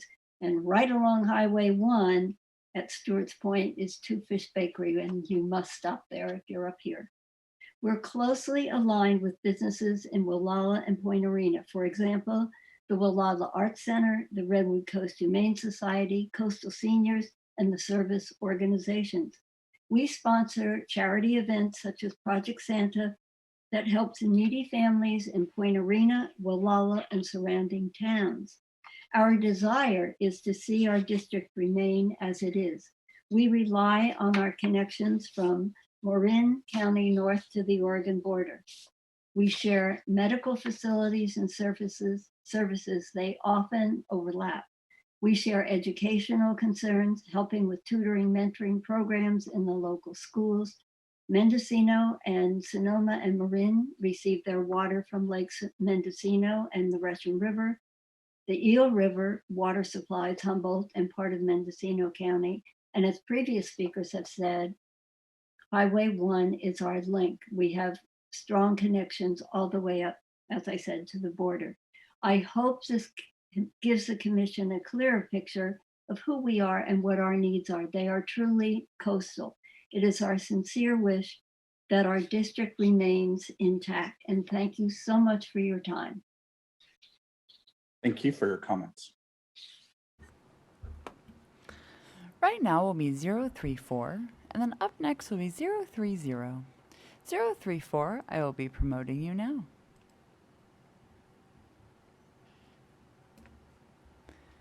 034, your speaker order number is number 24. If you will please make note of that for future reference, and if you'll please let the mapper know what area you would like to discuss, the floor is yours. Thank you. I'm focused on the North Coast counties. My name is Noah Levy. I am a resident of Arcata in Humboldt County. I really appreciate the opportunity to speak to you today, and I appreciate the important work that your commission is doing. I've been on this call for a little while, and I've already heard certain other speakers explain in better, more precise language the reasons that I would have liked to give for why the North Coast counties do belong together as a community of interest. And by the North Coast counties, I'm talking about Humboldt, Del Norte, Mendocino, and Sonoma, certainly. And then I could add in Marin for certain purposes, and a couple of the inland counties as well. If we're going to talk about a slightly larger district, we could include Lake, Napa, and Trinity. But the heart of the North Coast is Del Norte, Humboldt, Mendocino, and Sonoma. I want to specifically call out those 4 counties and say that they must all be seen as the heart of this North Coast area, which is belongs together for climate reasons, for economic reasons, and for cultural reasons. Climate-wise, it's really important to think about how the North Coast is its own climate that's quite different from the inland counties, very, very different than the climate that you find in Siskiyou and Shasta, Tehama, etc. Economically, we share the 101 corridor, which is connects a lot of the businesses and towns in this district that we're talking about. And of course, we share the coast and the coastal economy. And culturally, I think it's important too that politically, the North Coast has been for a long time representing a more progressive, more liberal sort of political voice, and has had that representation in both in the state and Congress. That differs somewhat from the inland counties like Siskiyou, Shasta, and Tehama. So I don't want to take up any more time than is needed. I think I have made the point that for reasons that have to do with the climate, the economy, and the culture, I really hope that you will keep the North Coast counties together as a district representing the community of interest that spans Del Norte County down to Sonoma County on the coast. Thank you so much. Thank you for your comments. Right now we will have 030, and up next will be 033. 030, I will be promoting you now. 030, your speaker order number is number 25. If you'll please make note of that for future reference. And if you'll please let the member know what area you would like to discuss, the floor is yours. Great, thanks. I'm here to discuss Humboldt County and the North Coast. And my name's Erin Kelly, and I'm a forestry professor at Humboldt State University. And a lot of the speakers before me kind of said things that I would have said, but I live in Eureka, and I support remaining aligned with counties kind of generally to the north and south of us, including Del Norte, Humboldt, Mendocino, Sonoma, and Marin counties. A lot of people talked about kind of climatic or ecological reasons, which I agree with, but I also think I'll bring up some political reasons. A lot of projects that have been proposed by our representatives within this region are really beneficial to us and reflect our values, things like the Great Redwood Trail and the Northwest California Wilderness Recreation and Working Forests Act. And I think a lot of the political emphasis to the inland region doesn't reflect our values. So there's been a lot of denial of climate change or voting against efforts to curb or mitigate it. So I think that we're really well represented where we're at right now. Our values of protecting the environment, but also advancing education and science and, promoting amazing recreational opportunities, supporting the arts, and building these diverse economies that include natural resource management and also conservation. And, people have mentioned fisheries, forestry, but also the knowledge economy and the tech sector. All of these kind of hold us together and I think make us a really logical unit to as a community of interest. So thank you so much. Thank you for your comments. Right now we will have 033, and then up next will be 038. 033, I will be promoting you now.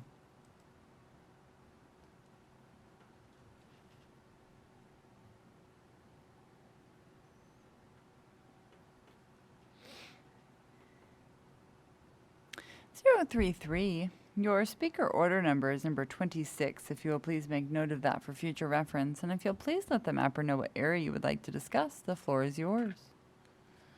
I would like to speak to Marin, Sonoma, Mendocino, Humboldt, and Del Norte. And I reside in Ukiah in Mendocino County.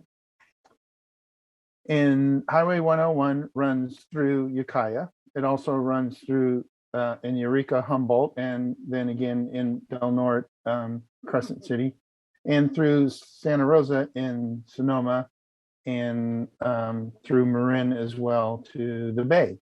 And what we all share in common is our coastline, all the way from Marin, all the way up to Del Norte. So in addition to this highway, we also share the coast, which has Highway 1 along it as well for large portions of the coast. And I think all of the coastal counties have been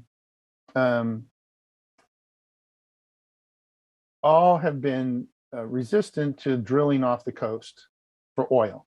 And that is one thing that I believe unites all of the coastal counties in Northern California.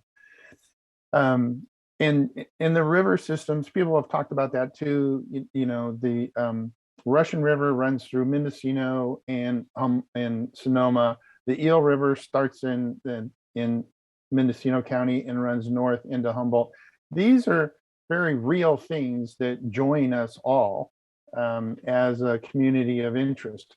Our rivers, the major highways, and certainly the coast, where people earn They're living through fishing, and also in Humboldt and Mendocino County, silviculture or logging is a large industry as well that unites, and I would throw Del Norte in there too, that unites all of those counties. And then to the south, Sonoma and Marin, it's the dairy industries over on the coast, again, that unite those counties. And we have some dairy up in southern Mendocino as well. In the Point Arena area, there's some large dairy operations on the coast also. So it's the coast, the fishing, that unite us all. And more recently now we have a train that you can pick up in Sonoma County, and it takes you all the way down to 30 seconds to the ferry. And our economies are mostly small local businesses. We're a tourist-based economy as well, and that we share with Humboldt and Del Norte, along with Mendocino. And I thank you for your time. I'd like to stay together as the North Coast. Thank you for your comments. Right now we will have 038, and then up next will be 026. 038, I will be promoting you now. 038, your speaker order number is number 27, if you'll please make note of that for future reference. You can now enable your audio and video in the lower left corner of your screen. If you'll please let the mapper know what area you would like to discuss, the floor is yours. You're still on mute, sir. We can see you, but we can't hear you. Oh, now we can't see you or hear you. There you are. There we go. All right, I knew we'd get there. I'd like to discuss Humboldt County mainly.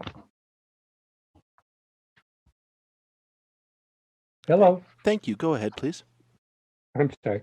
My wife Kathy and I moved to Humboldt County in 1971 to attend Humboldt State University and College of the Redwoods. We fled from the rat race in Southern California at the time and never looked back. After graduation from college, we liked the area so much, we decided to stay in Humboldt to make a living and start a family. 50 years later, our 2 children live within a half-hour drive from their homes, and we now enjoy the company of 4 grandchildren. My feeling about our current legislative district is a quote by Thomas Bertram Lance: "If it ain't broke, don't fix it." But seriously, over time, I have noticed a great deal of synergies involved between the counties in our district. A number of other commentators have shared their experiences. For example, local behavior health board member Clark Moore detailed how the counties work with each other for the better of all. Of course, climate change ramifications are a shared concern of everyone. On the economic development side, we have a major oceanic underwater fiber cable coming to Humboldt Bay, along with a data bank. Fish farming is in the works as an offshore wind power, offshore wind power. And of course, the Great Redwood Trail will be a great asset for locals and tourists alike. And Humboldt is a recognized leader in the rapidly growing legal cannabis industry. And that's something to note in your considerations. After graduating from HSU, a little bit about me, I accepted a job as a wholesale floor covering distributor based in San Francisco Bay Area and promoted to the Eureka warehouse as branch manager. And that required coordinating logistics between local retail clients and numerous manufacturers located in California around the nation. In 2001, I opened Dave's Green Enterprises to offer consulting services to clients in the flooring industry interested in doing business in China. I was a founding member and served on the Freshwater Educational Foundation, Freshwater School Board, and the Eureka Adult School Business Advisory Council. Currently, I'm a board member of the nonprofit Coalition for Responsible Transportation Priorities. And along those lines, you've heard many times today about the last chance grade from Humboldt to Del Norte County, how significant it is and how the slides have really crippled us here lately. And we really need to get that project online. Thank you very much. I appreciate it. I've been a resident here since 1971, and let's keep it going. Thank you for your comments.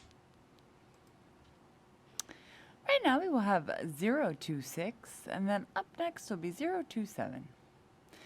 026, I will be promoting you now.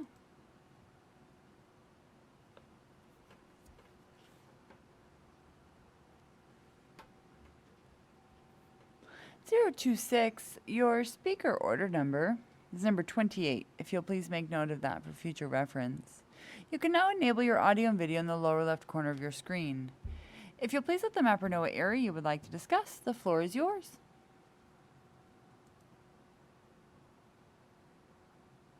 I'll be discussing Del Norte County and the coastal counties. Hello, my name is Catherine Balk, and I have lived and worked in Del Norte County for 10 years. I work at Center Coast Hospital, where I'm an ultrasound technologist. I'm here testifying before you today in my capacity as the Vice President of the Board of Directors for the Del Norte Arts and Cultural Association, also known as DNACA. DNACA is the state local partner with the California Arts Council for the County of Del Norte. We have been in existence for over 40 years, providing our Del Norte constituents a performance art series and supporting art in public places in our local community. We also provide art education in our schools and art programs for veterans, incarcerated people, and seniors. We are closely aligned with other arts organizations in Humboldt, Mendocino, and Trinity counties. We interact with these groups monthly, discussing programming opportunities, fundraising issues, and other arts-related matters. We currently receive grants from the Ink People and the Wild Rivers Foundation, both whom are located in Humboldt County. Many of our performing artists use the North-South Coastal 101 Highway corridor to travel to our venues and to head to their next concert locations. We have vendors and attend workshops in the Humboldt area, and many of our concert attendees come up from the Humboldt areas like Arcata, McKinleyville, Eureka, Ferndale, and Fortuna. We feel closely connected with our neighbors in Humboldt, Trinity, Lake, Mendocino, Sonoma, and Marin counties. These areas have vibrant arts communities that support our work here in remote Del Norte County. I feel strongly that continued association with these coastal communities is essential to the well-being of our county and our Arts Council. I'm sure that there are also art communities in the eastern part of our state, but due to the geographical reality of difficult, windy roads that require a long drive through Oregon, we do not interact with these communities on a regular basis. The coastal communities also share the impact of the Highway 101 transportation issues. The last chance grade has been a problem for decades, and our coastal neighbors share our concerns about keeping Highway 101 open and functioning as the main transportation path through our common communities. When Highway 101 has problems, the eastern counties are not impacted, as their transportation hub is around Highway 5. The eastern counties do not understand the impact of slides and road closures on our main thoroughfare. I'm asking that the commissioners continue to align Del Norte County with the coastal communities that we are linked with Highway 101. We share many similar problems that are unique to the coast and that are not related to the inland communities. Changing our district would negatively impact the arts community in Del Norte, and we respectfully request time.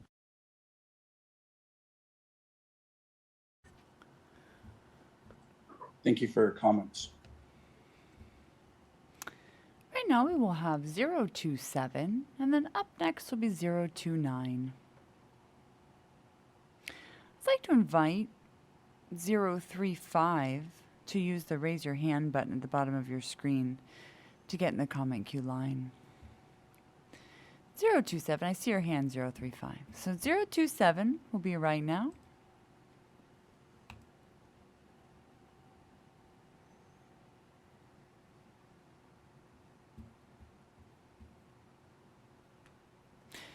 (027) Your speaker order number is number 29, if you'll please make note of that for future reference. You can now enable your audio and video in the lower left corner of your screen. If you'll please let the mapper know what area you would like to discuss, the floor is yours.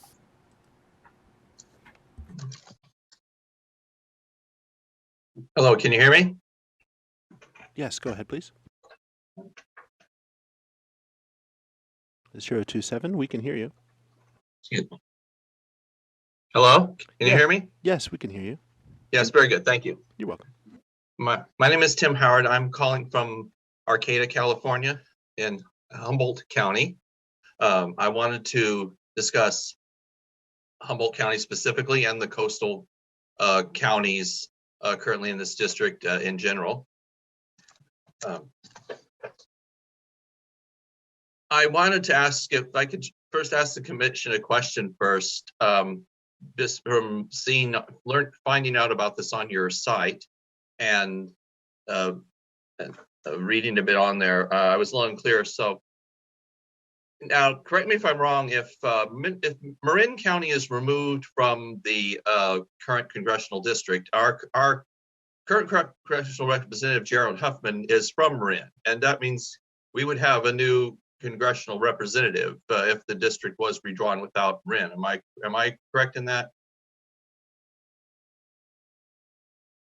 I'm not understanding your question. Can you repeat it? I said part of this congressional district, we are represented in Congress by Jared Huffman. I believe he is from Marin. Correct me if I'm wrong. Current So if representative Marin is County from... was removed and this was redrawn, then we would have a new congressional district, congressman, correct? Potentially. So I want to just say that I personally am very happy with him as my congressional representative, and I don't want that to change. I'm thinking about the potential of how this could be withdrawn, removing Marin and putting in Napa. Marin's a lot bigger than that. I assume that we would then get more of Sonoma, which would also be in the inland areas. I was looking at how the district is drawn, and I would much rather keep the district as it is. I've lived in this district almost my whole life, and I remember I remember very well before it was drawn the way it currently is. I don't want to go back to days of being representative by more conservative Democrats or moderate Republicans. I like that this district is progressively drawn with a progressive congressperson, and I don't really want that to change. I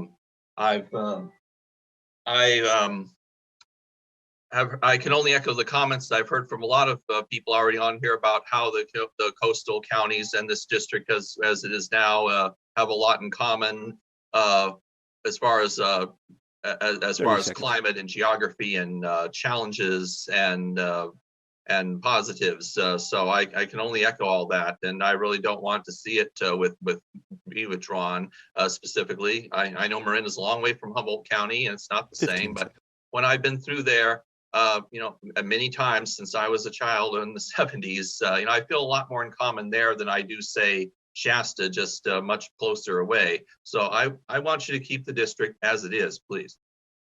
Thank you, Speaker. And I also just wanted to let you know that the California Citizens Redistricting Commission cannot consider incumbency in the redistricting process. That's not a factor, but we are certainly looking at communities of interest and the interest that your community I understand. has. Thank you so much for your comments.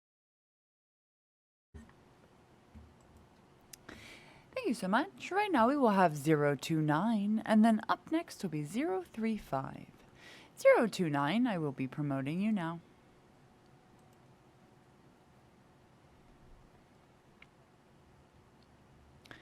(029), your speaker order number is number 30. If you'll please make note of that for future reference, and if you'll please let the mapper know what area you would like to discuss, the floor is yours. Thank you. I'm Tanya Horlick with KMUD Radio, Redwood Community Radio. We broadcast out of Humboldt County and cover all of Humboldt County. We also reach into Western Trinity County, northern Mendocino County, and southern Del Norte. As a speaker before your commission, I want to first honor you for this opportunity to represent my community. I live and work in Garberville and Redway in southern Humboldt, which you can see in your map south of that green splotch, which is Humboldt Redwoods State Park. That's the greatest contiguous area of old growth forest remaining in the entire world. So although we're here in Northern California, we draw a lot of international tourists, which is ironic because our society here is not built for the modern urban infrastructure. Garberville and Redway are not established as cities, although they are the urban centralities in these areas.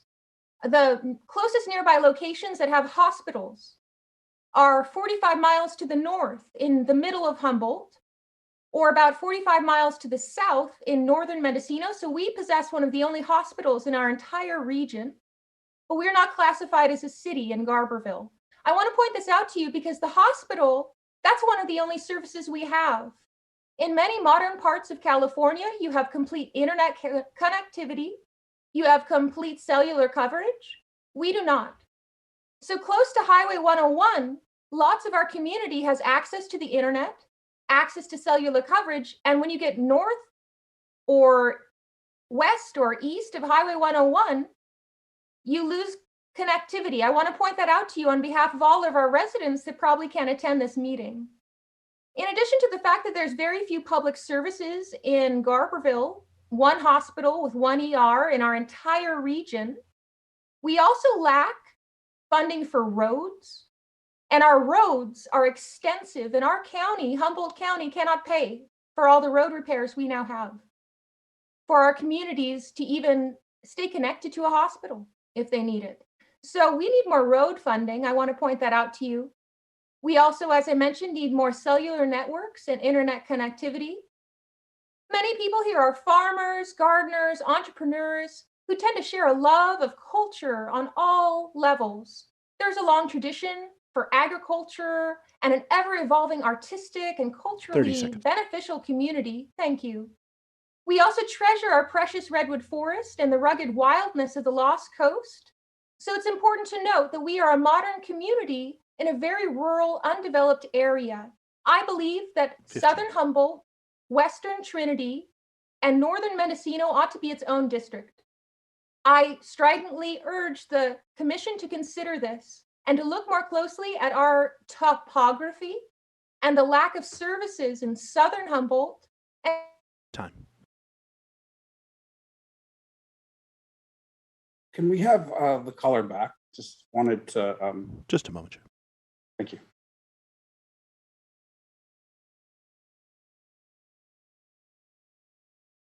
Thank you. What else would you like to know?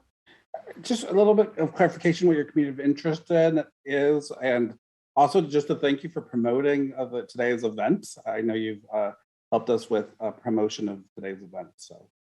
Oh, yes, sir. And it's a pleasure to see you. Thank you for also being a guest on my radio program several weeks ago and informing our community. Yes, specifically, I represent, I suppose, Southern Humboldt, Garberville, and Redway. But I believe that it is true that Western Trinity County and Northern Mendocino are very similar to us. Does that help you clarify? So is that your community of interest for purposes of today? Yes. Okay. Yes, exactly this area you have mapped right now. Excellent. Well, thank you so much for your help. Thank you, Commissioner. Thank you so much. Right now will be 035, and then up next will be 037. 035, I will be promoting you now.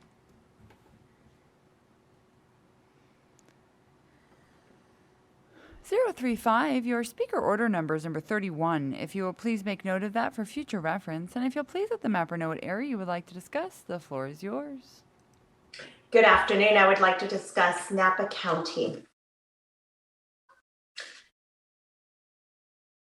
Perfect. Good afternoon, commissioners. My name is Belia Ramos. I am the 5th District Supervisor for Napa County, and I have the privilege of representing the city of American Canyon, the southernmost city of Napa County, the second most populous city in our county, and certainly the most diverse.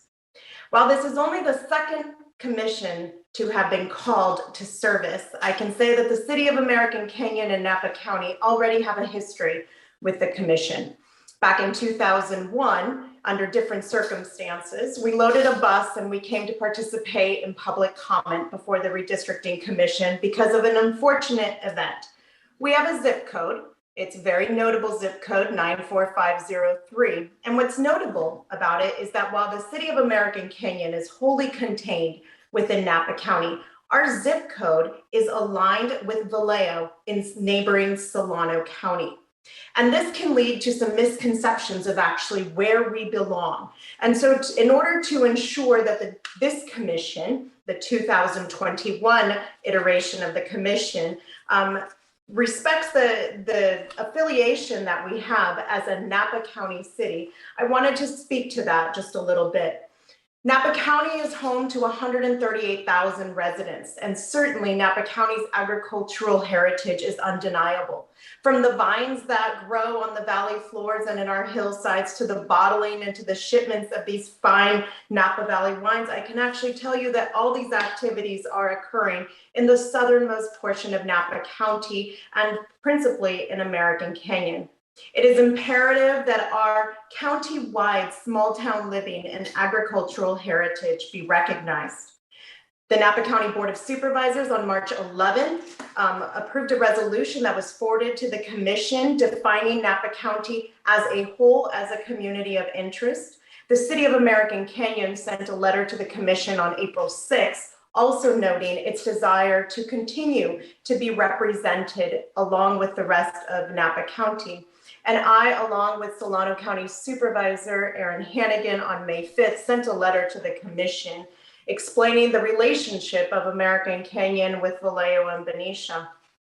As an original California county, we're asking the commission to keep Napa County whole as one congressional, senatorial, and assembly district. It is important for us to continue to be able to advocate in a uniform fashion for our agricultural heritage that is a vital part of California. Thank you so much. Thank you for your comments. Right now we will have 037, and then up next will be caller 3150. And then I'd like to invite the other callers that have called in to please press *9 on their telephone keypad to raise their hands. Right now, 037, I will be promoting you.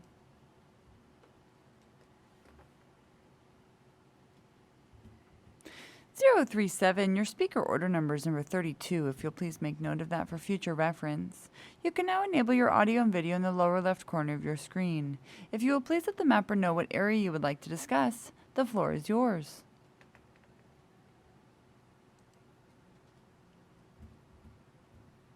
Hello, am I on? You sure are. Oh, thank you. I live in McKinleyville, which is sort of the northern part of Humboldt County. And I would like to advocate for keeping our district related to the coast. I've spent a lot of time on the coast, but also inland in other counties, Siskiyou and Shasta and Eastern Trinity. And we on the coast share a very different regimen, culturally, environmentally, politically, with our neighbors to the south in Mendocino and particularly Western Trinity,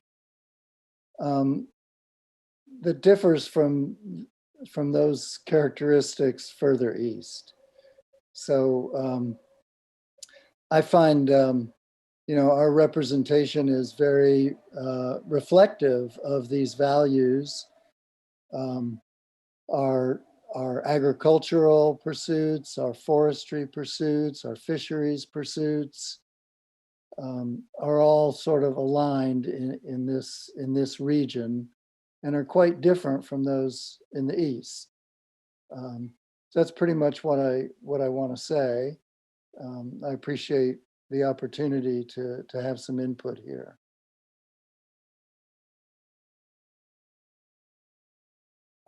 Can I ask a question? Just a moment, Chair.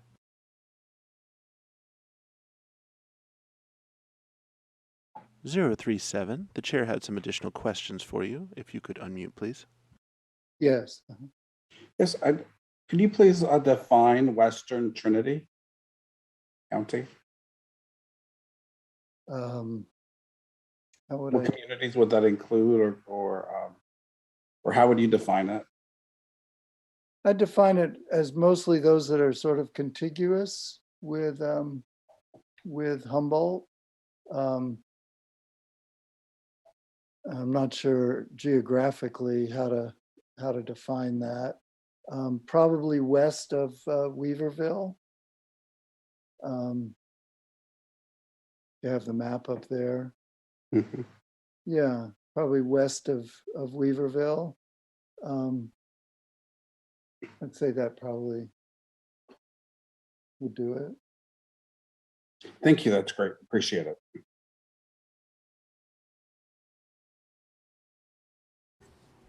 Thank you so much. Right now we have caller with the last 43150.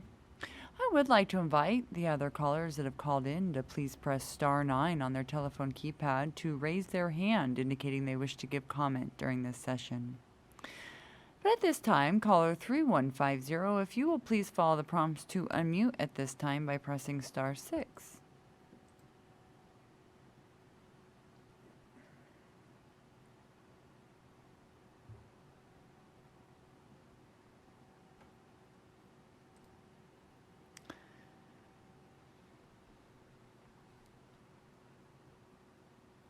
Caller with the last, oh, there you are. Your speaker order number is number 33, if you'll please make note of that for future reference. And if you'll please let the mapper know what area you would like to discuss, the floor is yours. Very good. I'd like to speak about Napa County, please. Thank you. Go ahead, please. Yes, my name is Leon Garcia. I'm mayor of City of American Canyon. Our supervisor, District 5, Billy Ramos, spoke a little earlier. I'd like to underscore as well some of her comments. You know, American Canyon is the logistics center for the wine industry. We have the sizable warehouse installation in American Canyon. It's a preferred spot because it's access to rail and state highways. And we are very much that part of that huge industry in that county. Likewise, also tied to that is the infrastructure needs.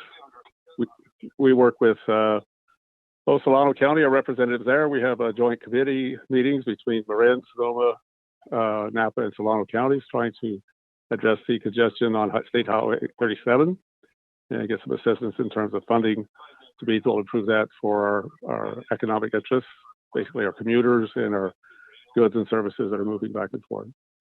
And so we would like to stay intact with Napa County. And we may keep our districts as they are right now. It serves us quite well. Thank you. Thank you for your comments. Thank you so much. And at this time, everyone in the queue has given comment during this meeting at this time, Chair, so I will defer to you. Yes, thank you. So I just wanted to remind the public that there are numerous ways to provide public input to the commission. Community of interest public input meetings are taking place throughout the summer. Visit wedrawthelineca.org for more information. Also, you can visit the community of interest mapping tool, drawmycacommunity.org.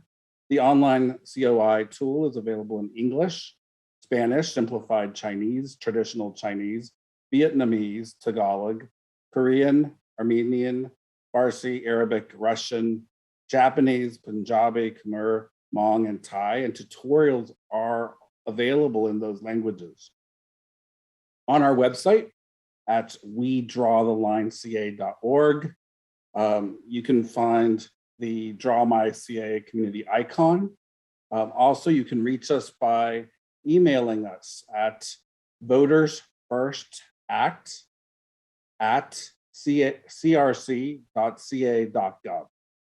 We can also be reached by snail mail at California Citizens Redistricting Commission, 721 Capitol Mall, Suite 260, Sacramento, California, 95814.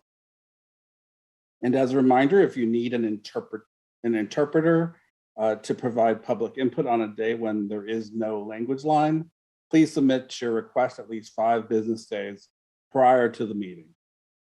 You can submit your request via email to interpreter.request@crc.ca.gov on the COI meeting appointment form, or call our office at 916-323-0323. With that, Katie, can you please read the instructions on how to call in? Absolutely, Chair. In order to maximize transparency and public participation in our process, the Commissioners will be taking community of interest input by phone. To call in, dial the telephone number provided on the live stream feed. It is 877-853-5247. When prompted to enter the meeting ID number provided on the live stream feed, it is 869-1642-2442 for this meeting. When prompted to enter a participant ID, simply press the pound key. Once you have dialed in, you will be placed in a queue. To indicate you wish to comment, please press star 9. This will raise your hand for the moderator. When it is your turn to speak, you will hear a message that says the host would like you to talk, and to press star 6 to speak. If you would like to give your name, please state and spell it for the record. You are not required to provide your name to give public comment. Please make sure to mute your computer or live stream audio to prevent any feedback or distortion during your call. Once you are waiting in the queue, be alert for when it is your turn to speak, and again, please turn down the live stream volume. And at this time, Chair, we do not have any callers in the queue. Thank you, Katie. Just as a reminder, we have a busy week this week. We have 3 community of interest input meetings. The first is tomorrow, August 24th at 3 p.m., focusing on Alameda, Contra Costa, Marin, San Francisco, San Mateo, Santa Clara, Solano counties and their surrounding areas. And we will have Spanish, Mandarin, Cantonese, and Russian listening lines and interpreters available. The second meeting is on Wednesday, the 25th at 3 p.m., focusing on Fresno, Kern, Kings, Madera, Merced, San Joaquin, Stanislaus, and Tulare counties and their surrounding areas. And we will also have a Spanish listening line as well as Spanish interpretation available. And then on Friday, August 27th at 3 p.m., we'll be focusing on Monterey, San Benito, San Luis Obispo, Santa Barbara, Santa Cruz, Ventura, and their surrounding areas. This meeting will also have Spanish listening line and Spanish interpreters available. Registration for each meeting closes 2 calendar days before and at 5 o'clock. The next commission business meeting will be on August 31st at 9:30. You're not required to make an appointment to provide public input at our community of interest meetings. However, it is recommended, but you can always call in the day of the meeting. At this time, our meetings are still held virtually, so anyone in California can provide input. And please go to our website, wedrawthelines.ca.org, for meeting information. Katie, at this time, do we have any callers? I would like to invite those that have just called in to please press star 9 to raise your hand indicating you wish to give comment. That is for caller with the last 4 8056. And for those that have just called in as I am saying that, to please press star 9 on your telephone keypad to raise your hand indicating you wish to give comment. Caller 2114. If you will please follow the prompts to unmute at this time by pressing star 6. I tell Hi, caller 2114. Your speaker order number is number 34, if you'll please make note of that. And if you'll please let the mapper know what area you would like to discuss, the floor is yours. Yes, I would like to discuss the Northway, Sonoma County. Thank you. Go ahead, please. Hi, my name is Jackie Elwood, and I am a Roanoke Park resident. I am calling to just make sure and to remind you guys to not forget Roanoke Park while, doing the redistricting.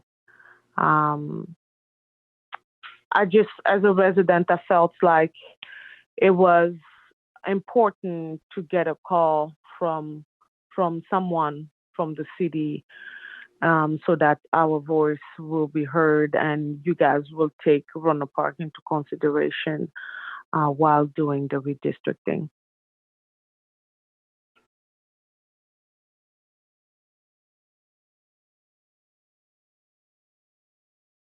Caller 2114, does that complete your comments? Yes, sir. A quick question for the caller. Yeah. I thank you. So your community of interest would be Roanoke Park. Are there any other communities that you would keep together in the redistricting process, or is that the community that that you want to be kept whole? Well, right now, the way things are, I mean, it's just good to think about keeping it together as a whole. The person representing us right now is great. If Roanoke Park can, put together and be represented by that same person, that would be fantastic. It is always great to have, people represented as a whole, as as separate. I felt like it was important for you guys to just know it. I mean, absolutely. Well, thank you so much for your comments. Thank you so much for giving me the time. I really appreciate it. Thank you for taking the time. Thank you so much. And at this time, I'd like to invite those that have called in that have not given comment today to please press star 9 on their telephone keypad if they wish to give comment during this session.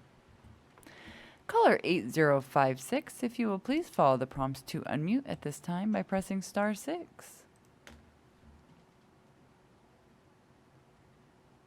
Caller 8056, your speaker order number will be number 35, if you'll please make note of that for future reference. And if you'll please let the mapper know what area you would like to discuss, the floor is yours. Thank you. I'm calling in from Sonoma Valley. That is just to the to the east of the Roanoke Park caller that just called in. You see on the map there, it says Boys Hot Springs, El Verano. That's the area that I represent. I've been a resident here for since the mid-90s. I've been a small business owner. I have been active in local community matters, Rotary, and serve on various commissions, including the Transportation Commission, the Climate Action Commission in Sonoma County. And professionally, I've been an energy consultant for most of my career. My concerns are very similar to the ones expressed by most of the callers today, including the last one from Roanoke Park. I believe that communities should remain continuous in their representation. I also heard similar comments from American Canyon and all the people from the North Coast. The concern that I have is in District 4, we are effectively, there's a slice of Sonoma County that belongs to Assembly District 4.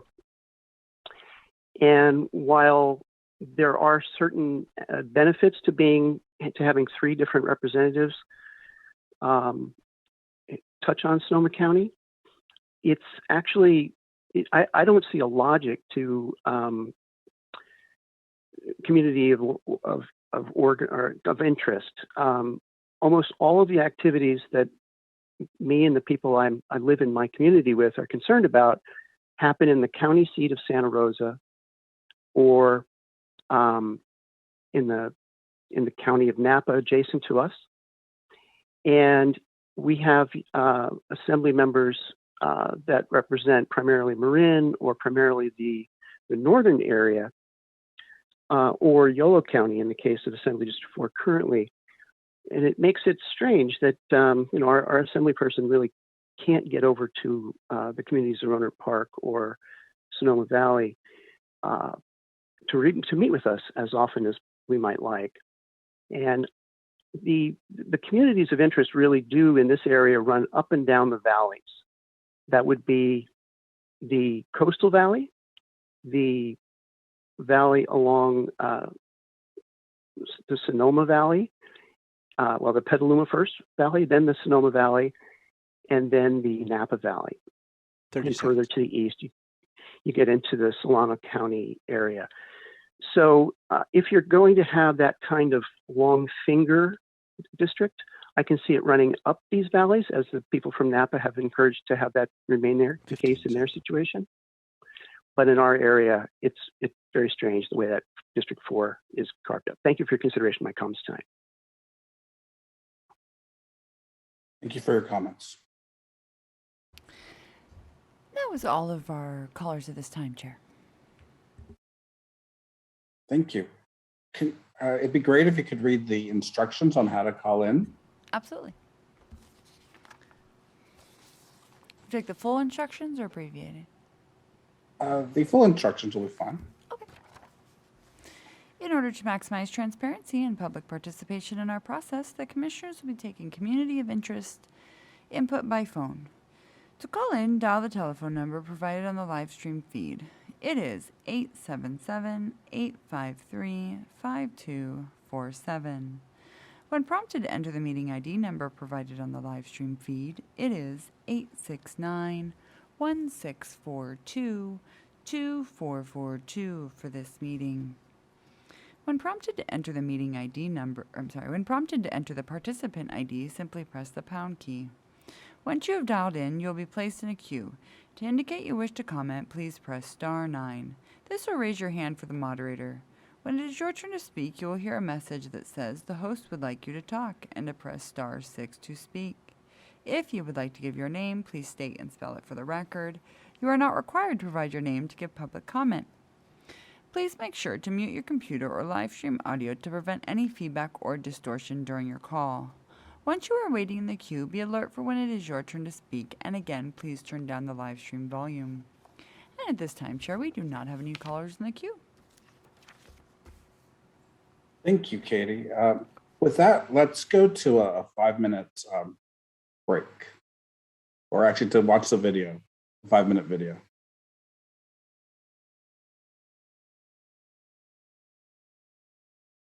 Welcome back to the California Citizens Redistricting Commission Communities of Interest Input Meeting. For anyone who has joined us recently, we are offering lines for Spanish language speakers to listen to the meeting in their native language, and a separate line for those who wish to provide public comment or public input.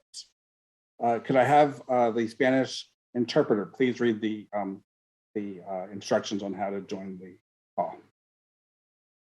Yes, Chair. Would that be the language line instructions? Yes, please. Okay, thank you. Para los hispanohablantes que deseen llamar y escuchar la reunión en español, el número de teléfono es el 888-566-1377. Esto de nuevo es para escuchar la reunión en español e ingresen el número de identificación de la reunión, que es el 389-1010. De nuevo, el número de teléfono es el 888-566-1377. Y por favor, ingresen el número de identificación de la reunión, que es el 389-1010, para los que gusten escuchar la reunión en español. Gracias. Thank you. Thank you, Margarita. And during this session, we're taking appointments. If you had an appointment and you weren't able to call in during your block, please call in now.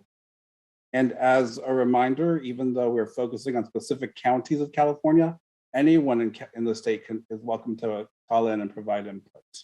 We will continue to take public input at this time, and we'll also invite public comment. So any public comments are welcome during this time.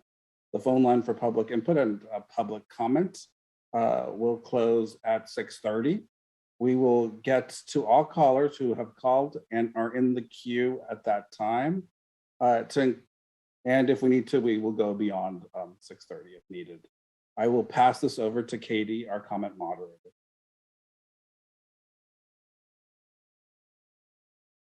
Thank you, Chair. In order to maximize transparency and public participation in our process, the Commissioners will be taking community of interest input and general public comment for items not on the agenda by phone. To call in, dial the telephone number provided on the live stream feed. It is 877-853-5247. When prompted to enter the meeting ID number provided on the live stream feed, it is 869-1642-2442 for this meeting. When prompted to enter a participant ID, simply press the pound key. Once you have dialed in, you will be placed in a queue. To indicate you wish to comment, please press *9. This will raise your hand for the moderator. When it is your turn to speak, you will hear a message that says the host would like you to talk and to press *6 to speak. If you would like to give your name, please state and spell it for the record. You are not required to provide your name to give public comment. Please make sure to mute your computer or live stream audio to prevent any feedback or distortion during your call. Once you are waiting in the queue, be alert for when it is your turn to speak, and again, please turn down the live stream volume. And we do not have any callers at this time, Chair.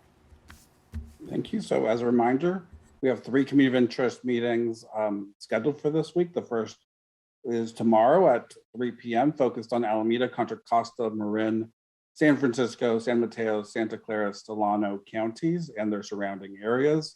And we will have Spanish, Mandarin, Cantonese, and Russian listening lines and interpreters available.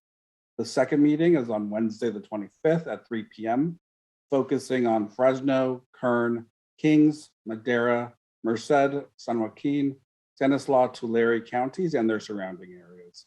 And we will have a Spanish listening line as well as Spanish interpretation available. And on Friday, the 27th at 3 p.m., focused on Monterey, San Benito, San Luis Obispo, Santa Barbara, Santa Cruz, Ventura, and their surrounding areas. This meeting will have Spanish listening line as well as Spanish interpretation. And registration for each meeting closes 2 calendar days prior to the meeting at 5 p.m. The next commission business meeting will be on the 31st at 9:30. And you're not required to make an appointment to provide public input at any of the community of interest meetings. However, it is recommended, but you can always call the day of the meeting. At this time, our meetings are still held virtually, so anyone in California can participate and provide public comments. Please go to our website, wedrawthelines.ca.org for meeting information. With that, Katie, do we have any callers in the line? Not at this time, Chair. Great, so I'll open it up to commissioners if there's anything that I don't have a prompt today.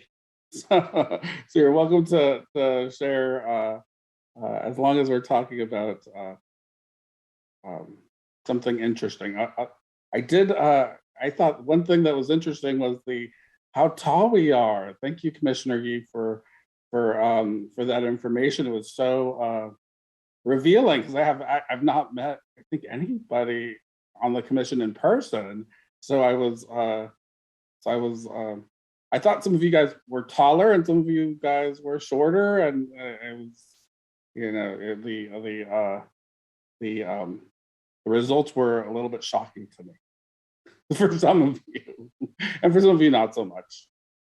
So I don't know if anyone wants to talk about.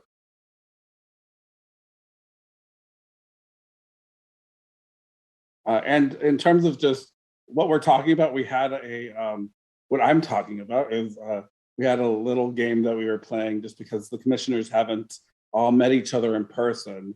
And so we had a little icebreaker over email. And so, and one of the questions was how taller was guessing how tall we were, apparently. Commissioner Fernandez, and then Sinai. That was a very fun game, and I didn't really have a chance to really get into it, but I'm going to admit that Commissioner Sinai and Lamont were taller, much taller than I thought they were. So I was totally off, which was actually kind of fun because I guess if I would have guessed it right, there would be no surprises. So that was actually kind of fun. So thank you, Commissioner Yee, for putting that together for us. Commissioner Sinai. I found it really interesting that none of us are only child. That's what jumped out at me first versus the height, I guess, because I was one of the tall ones.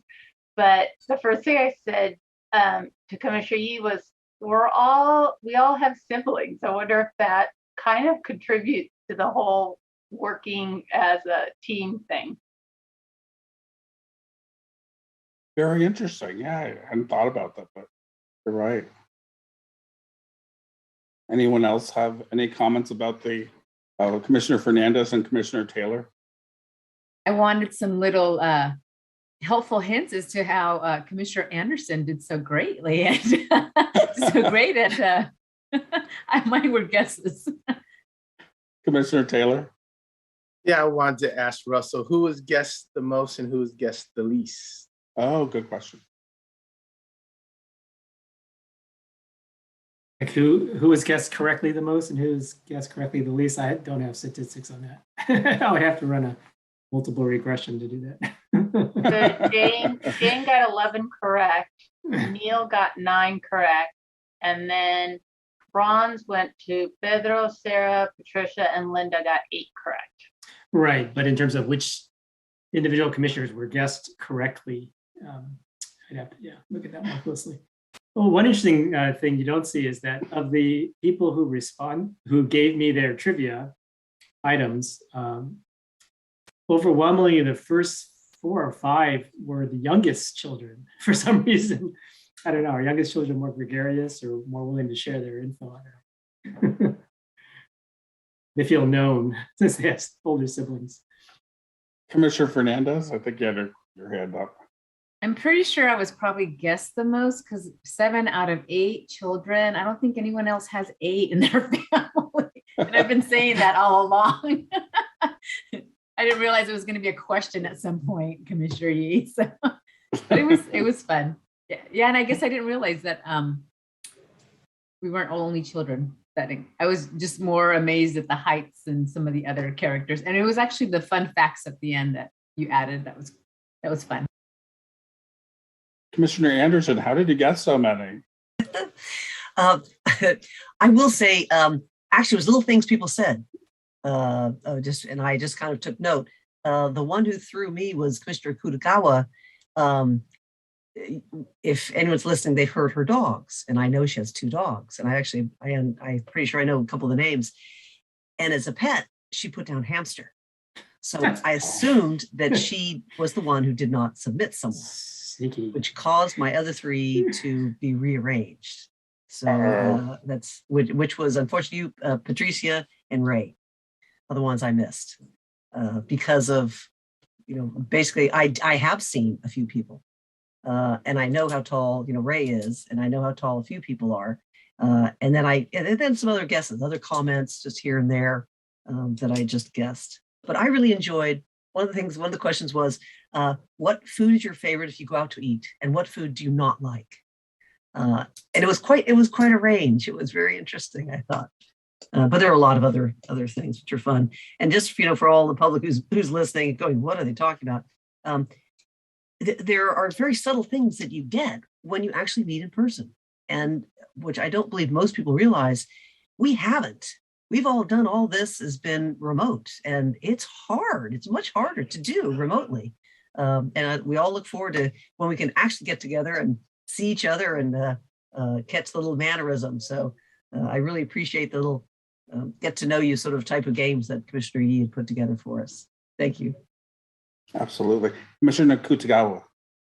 I thought I would mention this since Commissioner Anderson brought this up. Everybody, I think, in California must know about my dogs. You just can't help but hear. I think I even got called out by Commissioner Taylor at one point, or Enzo did, my dog Enzo.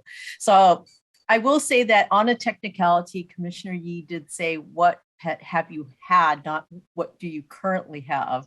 So technically I could say that I did have a hamster at one point, and I knew that if I put dogs, it would make it way too easy to figure out who I was. So I did purposely throw people off by saying, I did have a hamster.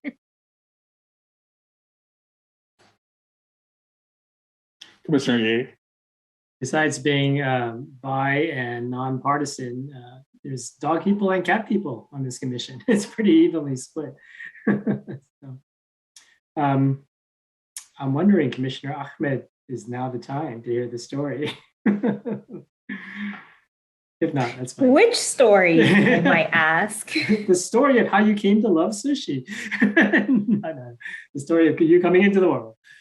Yeah, so I was born in a car and my dad delivered me.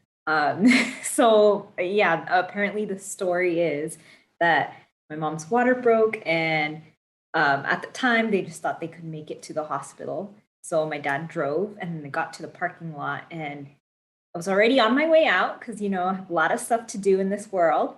So they recommended not moving her at that point. And my dad was there, and so he delivered me. And I was born in a car. My birth certificate says Otto as place of birth. I would try to fight for free gas, but we should probably move towards electric vehicles eventually.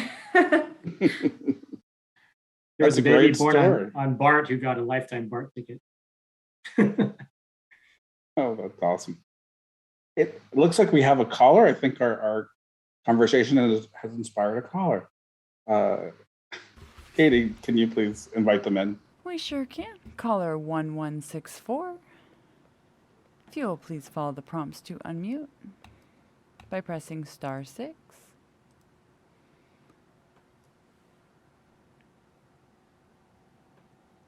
Caller 1164, your speaker order number will be number 36. If you'll please make note of that for future reference. And if you have an area you would like to discuss, please let the mapper know what it is. The floor is yours.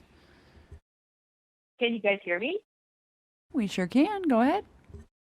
Well, I don't have nearly as exciting an introduction story as I just heard. I wasn't born in a car, but I was born in California, and I now live up in Del Norte County in a small unincorporated community called Fort Dick, which is just north of Crescent City. So I don't know if you need me to correspond to some area of the map, but I assume that y'all know where that is, more or less. Yes? Yes, No? thank you. Yes, we do. Thank you. Go ahead with your comment, please. Okay, great. So I would just like to speak to the coastal community of influence, because as a lifelong third-generation Californian, I think it's not presumptuous to say that California's most defining geography is its coastline. It's the only part of the state that has a both a statewide commission and a conservancy devoted to its preservation and conservation, and it's the last of our coastal commons. It's the last part of California that still belongs to all the people, which makes it important not only for the people who live along the coast, but it's also those folks' obligation to maintain that coastline and access to that coastline for all the people of California. And so to that end, I would just like to make the point that keeping those coastal communities contiguously represented to the extent possible is in the best interest not only of the communities that live there, but the communities who either realize or don't realize that they depend on those communities and the representation of those communities to protect that coastline. We're linked by Highway 101 transportation in and out of these rural areas is a very real issue. I'm sure you've heard a lot about last chance grade in Del Norte County being the main lifeline to and from this community. And I would say, you know, in a word, ain't broke, don't fix it. The way this congressional district and this Senate and Assembly districts are currently configured are working well. And if they were configured in a different way that extended their representation more inland, we've seen what that looked like. 10 years ago, that was the case, and the representation for this area was in a deep in an inland community represented by 30 seconds. Perspectives that knew nothing about the coast and didn't particularly, you know, care to represent them. So I would say the coast is definitely one of the strongest communities of interest in this 15 state. seconds. North Coast in particular needs to be maintained in its current configuration. Thank you very much for considering my perspective. Thank you. And I have a quick question. Caller 1164. If you could please press *6 to unmute. Thank you. The chair had a couple questions for you. Sure. I'm curious how you define coastal communities. Which communities would you include in that, or which communities would you include in that? Well, currently, coastal counties, and the coastal, particularly the coastal portions of those counties. So right now, I'm referring to Del Norte, Humboldt, Mendocino, Sonoma, and Marin. Thank you. That's helpful.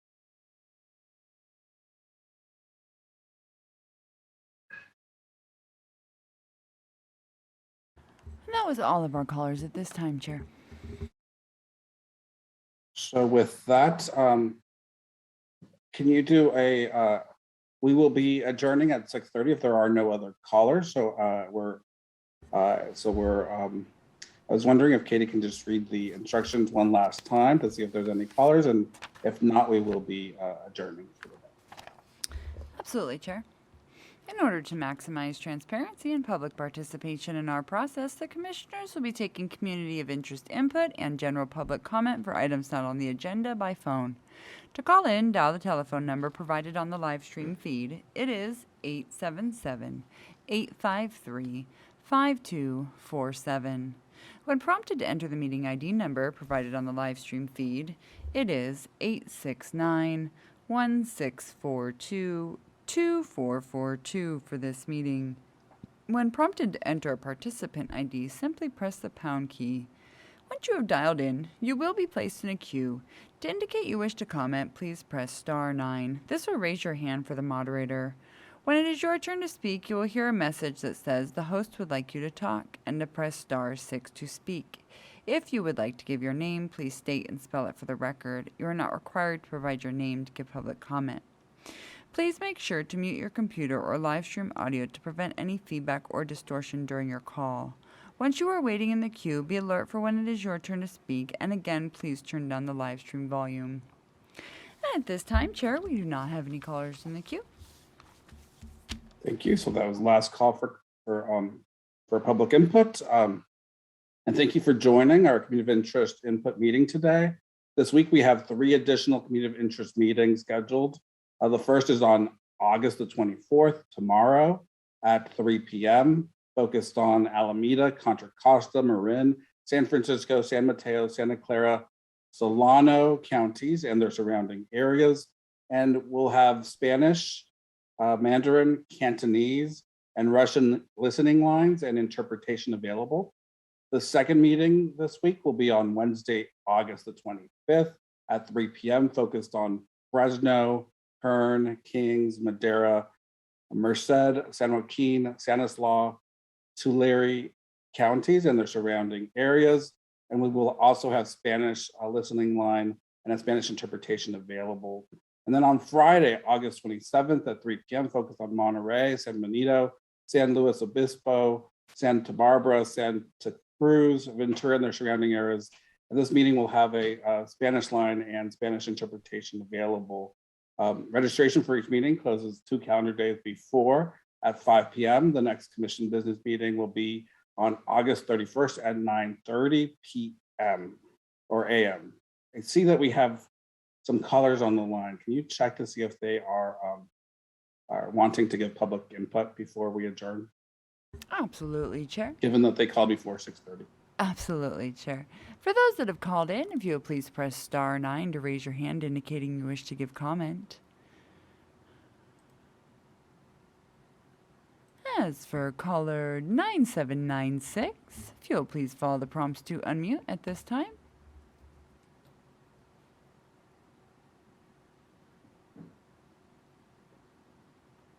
Caller 9796, unique ID 010, if you will please let the mapper know what area you would like to discuss.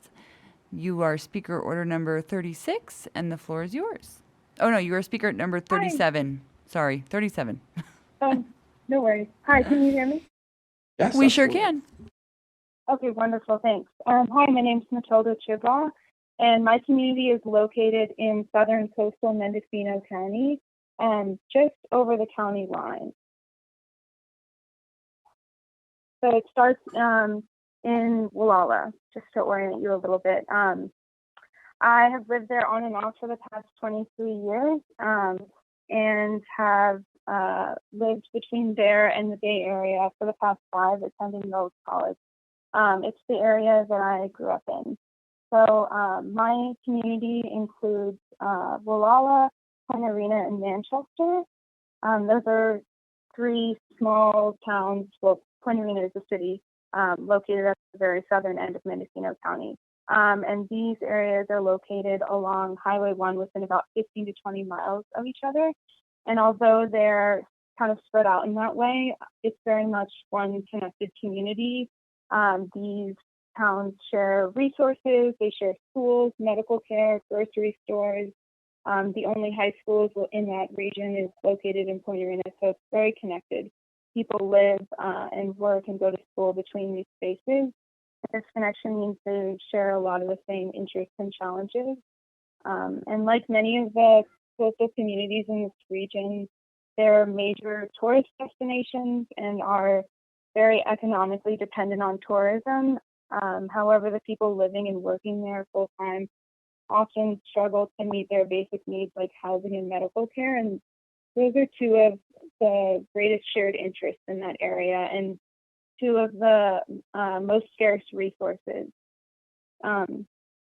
Low and middle income housing for long-term rent or purchase is expensive and scarce, in part because of tourism.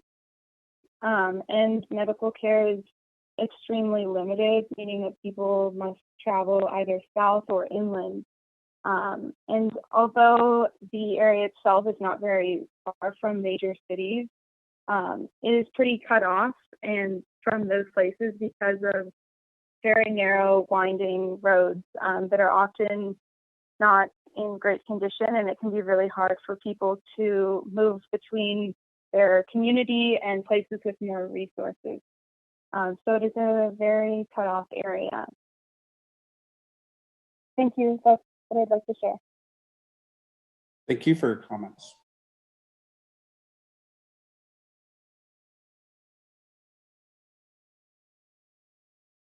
Katie, can you check to see if anyone else has comments? Yes, Chair. I'd like to invite those that have called in to please press star 9. Raise your hand if you wish to give comment at this time.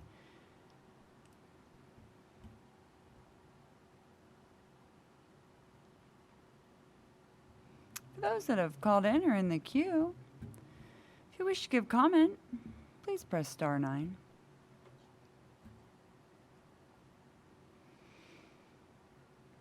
Last call for comments. Our line closes at 6:30.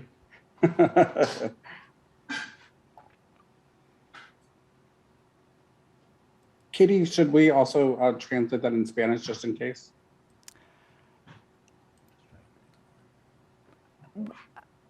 One moment, Chair. But 2 of the callers are regular listeners, have been here all day. We do have 1 new caller. I'm just going to go ahead and just try open the line. Appreciate it, Katie. Caller is 3034. If you wish to give comment, please press star 6 at this time.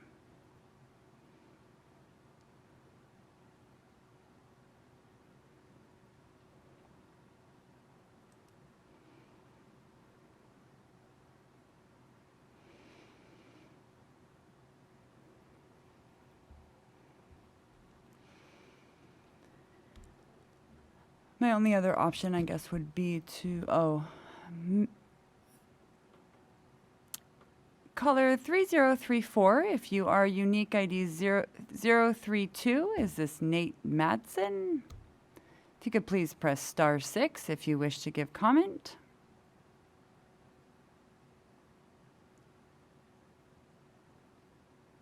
There we are. 3034, Nate Madsen, is that you? Hello, this is Brando Cruz. Randall Cruz, all right. Well, you are speaker order number 3738. If you'll please make note of that. If you'll please let the mapper know what area you would like to discuss, the floor is yours. Yes, I'm talking about the American Canyon, Napa County, and Solano County community in Vallejo. I want to talk about that. I have a few talking points I was interested in talking about. Thank you. Go ahead, please. Yeah, I just want to say that there are strong ties between the Filipino communities in both the Napa and Solano counties, particularly in American Canyon and Vallejo. I live in American Canyon. I live right at the border, and friends, family on both sides, and we communicate. We have the Highway 29 transportation corridor there, shopping and tourism, both in Napa County and, of course, Vallejo, that transcends there. And again, but that was my basic talking points. I'd like to talk about how interested I am in keeping Vallejo within the same district.